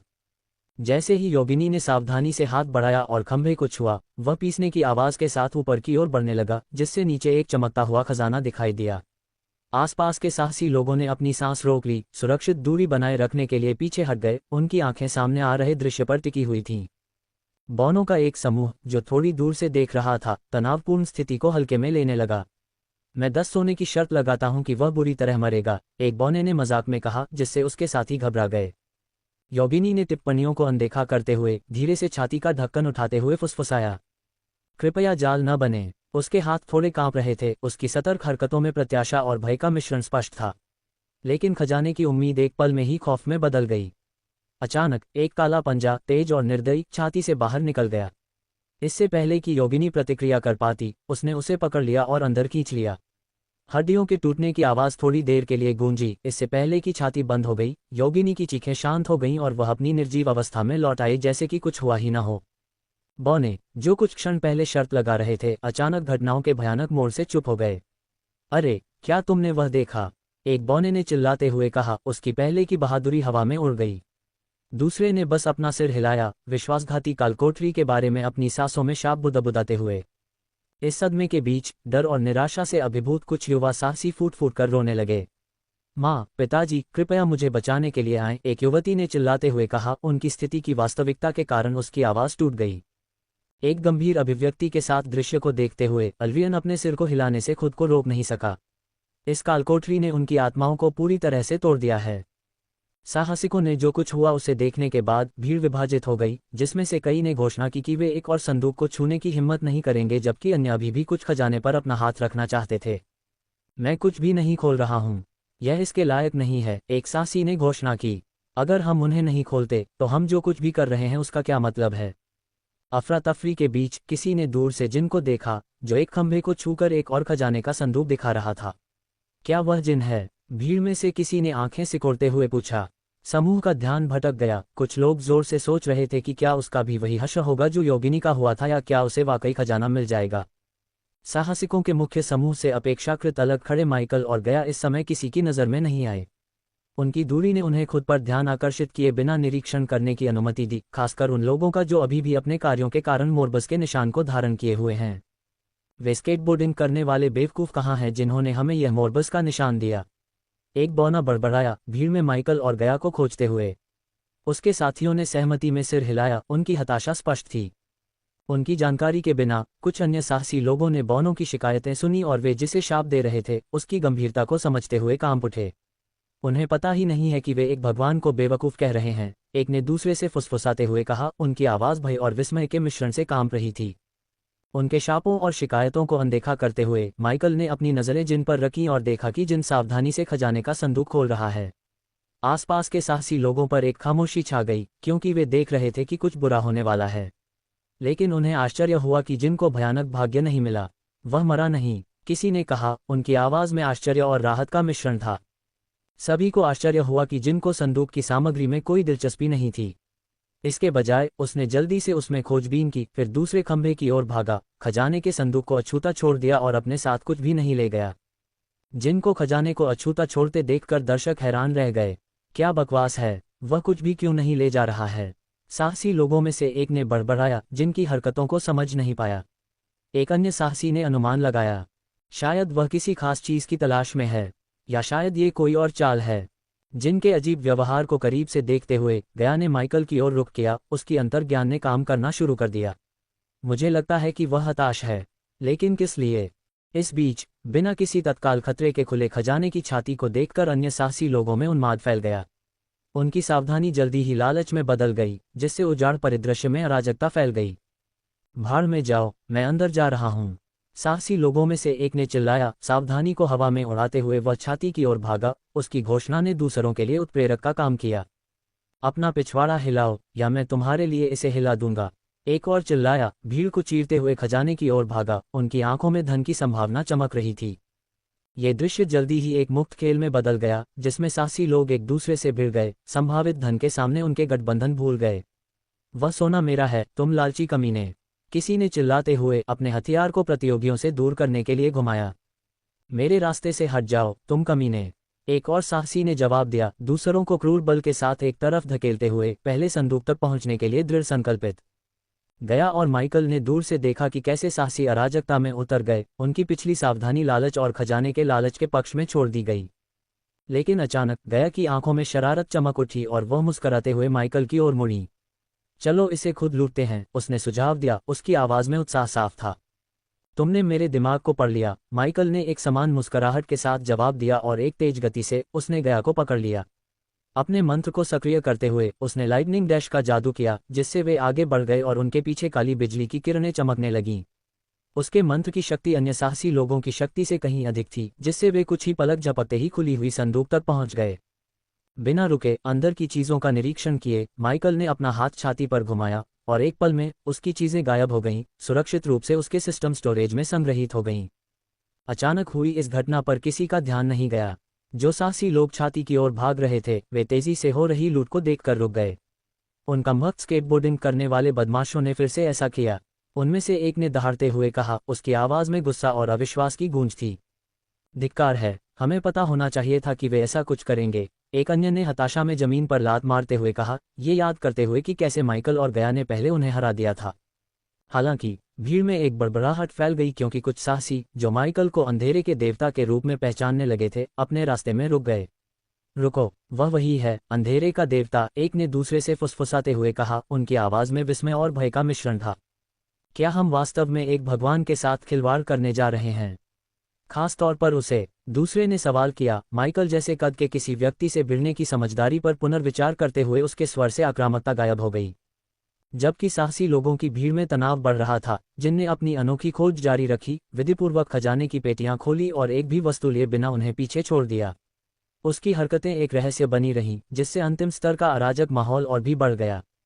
साहसिक कारनामों को देखते हुए गया पहले से ही उत्तेजित साहसी लोगों को और अधिक परेशान करने के अवसर का विरोध नहीं कर सका। आपको हमारी पीठ देखना वाकई पसंद होगा, उसने एक हंसी के साथ ताना मारा जो हवा में गूंजती हुई सुनसान परिदृश्य में गूंज रही थी। एक मुस्कुराहट के साथ वह और माइकल धुंधलेपन में गायब हो गए, भीड़ की बड़बड़ाहट और शापों के बीच एक और खजाने की पेटी की ओर भागे। जब वे अगले संदूक के पास पहुंचे तो माइकल पहले की तरह तेजी से उसकी सामग्री लूटने के लिए तैयार हो गया। लेकिन इस बार उसकी हरकतें अचानक रुक गईं। वहां खजाने के बीच एक दिलचस्प ग्लोब था और उसके भीतर इसकी पारदर्शी सीमा एक छोटा ड्रैगन था। इसकी काली खालें जटिल रूप से विस्तृत थीं, जो मंद प्रकाश में चमक रही थीं, बिल्कुल स्थिर थी जैसे कि समय में जमी हुई हों। माइकल के कंधे पर झांकते हुए गया ने उत्सुक कलाकृति को देखा। क्या अंदर एक ड्रैगन है? उसने आश्चर्य और जिज्ञासा के मिश्रण के साथ पूछा। जैसे ही माइकल ने ग्लोब के भीतर बंद छोटे ड्रैगन को देखा, उसके विचार अनिवार्य रूप से नाइटमेयर की ओर चले गए, उसका पालतू ड्रैगन जिसकी आत्मा अभी भी नरक के दायरे में फंसी हुई थी। नाइटमेयर के लिए एक भौतिक शरीर की अनुपस्थिति एक चिंता का विषय थी। इस प्रकार ड्रैगन के शरीर को देखकर माइकल के दिल में आशा की एक किरण जगी। शायद यही वह समाधान हो सकता है जिसकी उसे तलाश थी। वह इस विचार को नहीं छोड़ सका कि यह छोटा ड्रैगन, जिसे इतनी नाजुक ढंग से संरक्षित और प्रदर्शित किया गया है, नाइटमेयर को एक नया रूप प्रदान करने की कुंजी हो सकता है। अपने साथी के साथ फिर से मिलने की संभावना, उसे पूरी तरह से जीवित लोगों के दायरे में वापस लाने की संभावना, लुभावना थी। क्या ये वही हो सकता है जिसकी हमें नाइटमेयर के लिए ज़रूरत है? गया ने उस पल की गंभीरता को समझते हुए धीरे से पूछा। माइकल ने सिर हिलाया, उसके दिमाग में संभावनाओं के बादल छा गए। हो सकता है, उसने जवाब दिया। अगर हम नाइटमेयर की आत्मा को इस शरीर में स्थानांतरित करने का कोई तरीका खोज सकें तो यह उसे दूसरा मौका दे सकता है जिसका वह हकदार है। अध्याय 1230 भाग्य बनाने की योजना। लगता है कि हमने जैकपॉट मारा है न? उसने कहा, उसकी आवाज़ उत्साह से भरी हुई थी। फिर उन्होंने जल्दी से दूसरा खजाना संदूक लूट लिया जिसमें ड्रैगन कंकाल के साथ कीमती ग्लोब भी शामिल था। हालांकि उनकी हरकतें किसी की नज़र से नहीं बचीं। उन लानत मलामत करने वाले चोरों ने फिर से ऐसा किया। एक साहसी चिल्लाया, उसकी आवाज़ उजाड़ परिदृश्य में निराशा के साथ गूंज रही थी। भाड़ में जाओ, मैं उन्हें सब कुछ लेकर भागने नहीं दूंगा। एक और चिल्लाया। माइकल और गया से आगे निकलने की हताश कोशिश में एक स्पीड स्पेल का इस्तेमाल किया। हवा में विभिन्न मंत्रों की आवाज़ें भर गईं क्योंकि साहसी प्रत्येक ने खजाने के अपने हिस्से का दावा करने की कोशिश की। उनका गुस्सा और दृढ़ संकल्प उनके कार्यों को बढ़ावा दे रहा था। इस बीच जिन एक उद्देश्य के साथ स्तर के माध्यम से आगे बढ़ रहा था, उसकी आंखें उसके सामने आने वाले प्रत्येक खजाने को स्कैन कर रही थीं। खजाने को खोजने के बावजूद उसने उन्हें अछूता छोड़ दिया, कुछ विशिष्ट की खोज जारी रखी। उसके कार्यों ने अन्य साहसी लोगों को हैरान कर दिया जो उसके इरादों को समझ नहीं पाए। लेकिन माइकल, जो नक्शे से लेवल के लेआउट से वाकिफ था, सच्चाई जानता था। केवल 4 असली खजाने के बक्से हैं, उसने गया को समझाया, क्योंकि वे अपने अगले लक्ष्य की ओर बढ़ रहे थे। बाकी कुछ नहीं बल्कि लालची और मूर्खों को फंसाने के लिए बनाए गए जाल हैं। आखिरकार पिछले खजाने को सफलतापूर्वक लूटने के बाद माइकल और गया जल्दी से आखिरी और अंतिम खजाने के स्थान की ओर भागे, जो पहले के अन्य लोगों की तरह ही अछूता रहा। उनकी हरकतें तेज थीं, उनकी हरकतें देखने वालों के लिए लगभग धुंधली थीं, जो उनकी कुशलता पर निराशा में केवल कोस सकते थे। दूरी पर जिन खजाने को पीछे छोड़कर क्षितिज पर अशुभ रूप से मंडराते हुए एक महल की ओर बढ़ने लगा। क्या हमें उसके पीछे जाना चाहिए? गया ने अपने जाने वाले व्यक्ति को देखते हुए सवाल किया। हालांकि माइकल पहले से ही अपने होठों पर मुस्कुराहट के साथ अपना सिर हिला रहा था। कोई ज़रूरत नहीं है, उसने आत्मविश्वास से कहा, उसे हमारे लिए रास्ता साफ करने दो। उसने जिनको नेतृत्व करने देने के महत्व को समझा, जिससे आगे आने वाले किसी भी अदृश्य खतरे को ट्रिगर किया जा सके। अपना ध्यान वापस हाथ में लिए काम पर लगाते हुए माइकल प्रत्याशा की भावना के साथ चौथे संदूक के पास पहुंचा। यह इस समय था कि कई बौने और कल्पित बौने, उसके असली स्वभाव से अनजान, उन पर मंत्रों की बौछार कर रहे थे। वे बेवकूफ़ फिर से आ गए हैं। अगर तुमने इसे छुआ तो मैं तुम्हें मार डालूंगा, कमीनों। अपने अपने कुलों के जीवंत कवच में सजे साहसिक लोग चिल्लाए और शाप दिया। उनकी आवाज़ हताशा और गुस्से से भरी हुई थी। वह खजाना हमारे लिए छोड़ दो, तुम लालची कमीनों।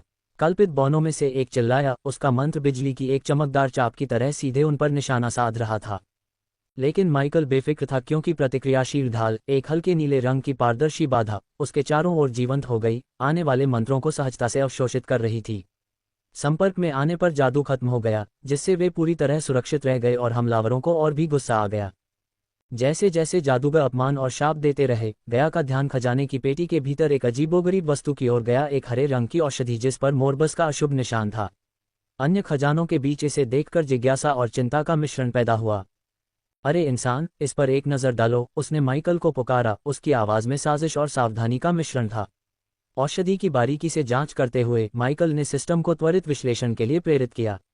इस औषधि में मोरबस के निशान को मिटाने की क्षमता है, जो शाप से जुड़ी मौत के खतरे को प्रभावी रूप से खत्म कर देती है, सिस्टम ने उसे सूचित किया।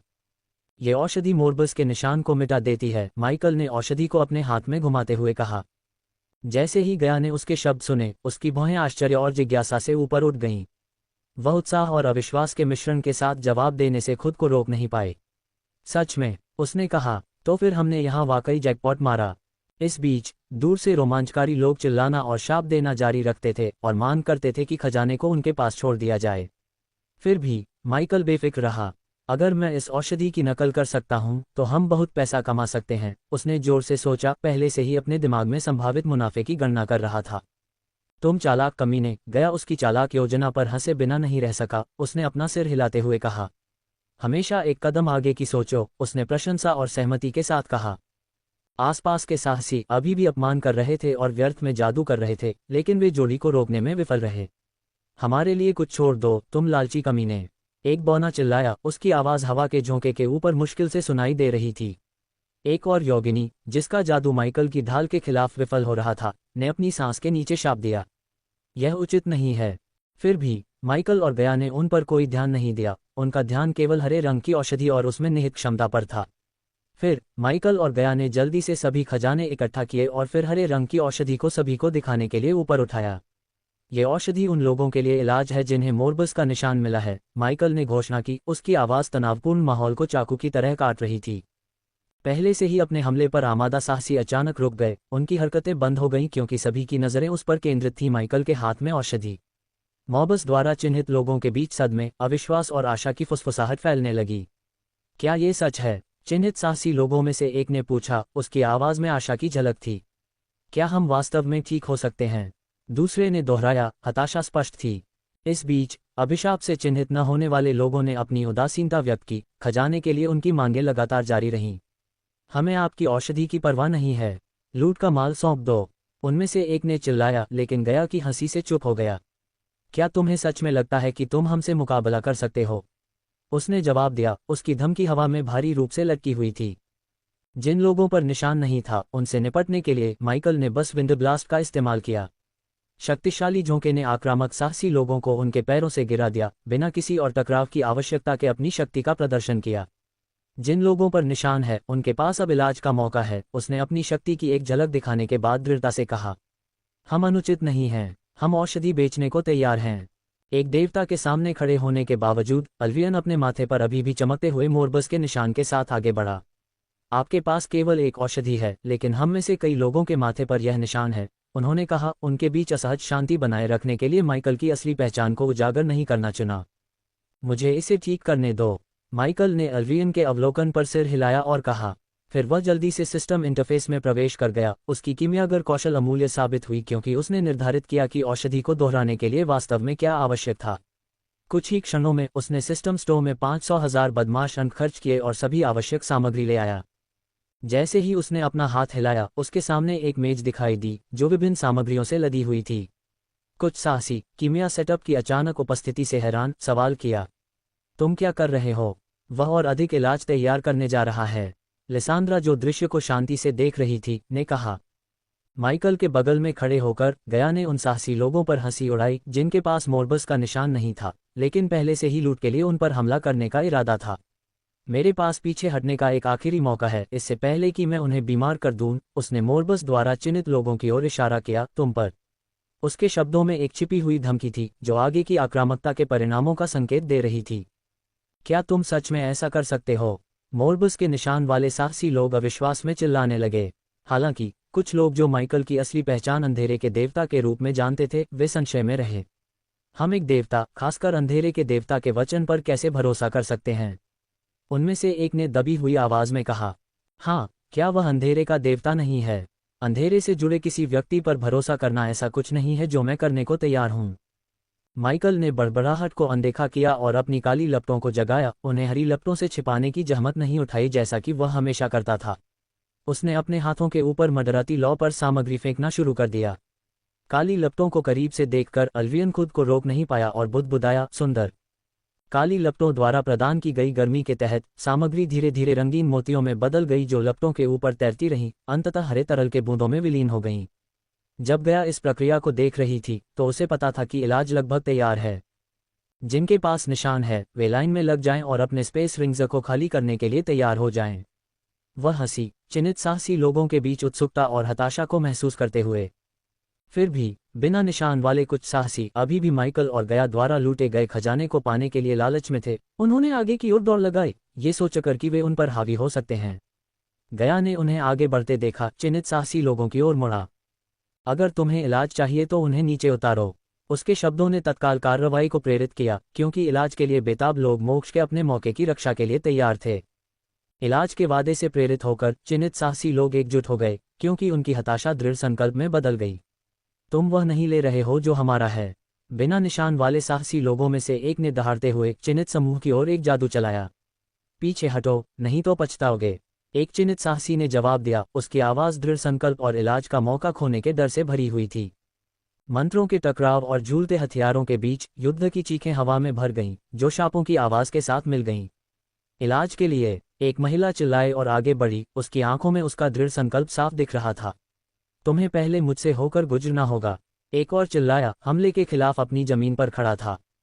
रुको। जैसे ही युद्ध अपने चरम पर पहुंचने वाला था, अल्वियन की शक्तिशाली दहाड़ हवा के सुनहरे झोंके में बदल गई, जिसने सभी लड़ाकों को इतनी जोर से जमीन पर गिरा दिया कि वे चकित और भ्रमित हो गए। अचानक हस्तक्षेप ने युद्ध के मैदान को शांत कर दिया, केवल हवा के झोंके और साहसी लोगों की भारी सांसें रह गईं। अब यहाँ कोई नहीं मर रहा है, अल्वियन ने ठंडे स्वर में घोषणा की, उसकी आवाज में अधिकार और दृढ़ विश्वास का भार था। उसके शब्द शांत मैदान में गूंज उठे, जिससे ये स्पष्ट हो गया कि आगे संघर्ष बर्दाश्त नहीं किया जाएगा। दृश्य को देखते हुए गया ने आह भरी, हम एक अच्छे मुकाबले से चूक गए, धिक्कार है। एक पूर्ण विकसित युद्ध के तमाशे की उम्मीद करते हुए वह निराश हो गई जब युद्ध अचानक रोक दिया गया। युद्ध रोकने के बाद अल्वियन ने अपनी नज़र गया की ओर घुमाई। ये बेहतर होगा कि हम आपस में न लड़ें, इससे पहले कि हम उस जगह पर जो कुछ भी पड़ा है उसका सामना करें। उन्होंने दूर स्थित महल की ओर इशारा करते हुए कहा, जो उजाड़ परिदृश्य पर अशुभ रूप से मंडरा रहा था, जहां अंतिम काल कोठरी का मालिक उनका इंतजार कर रहा था।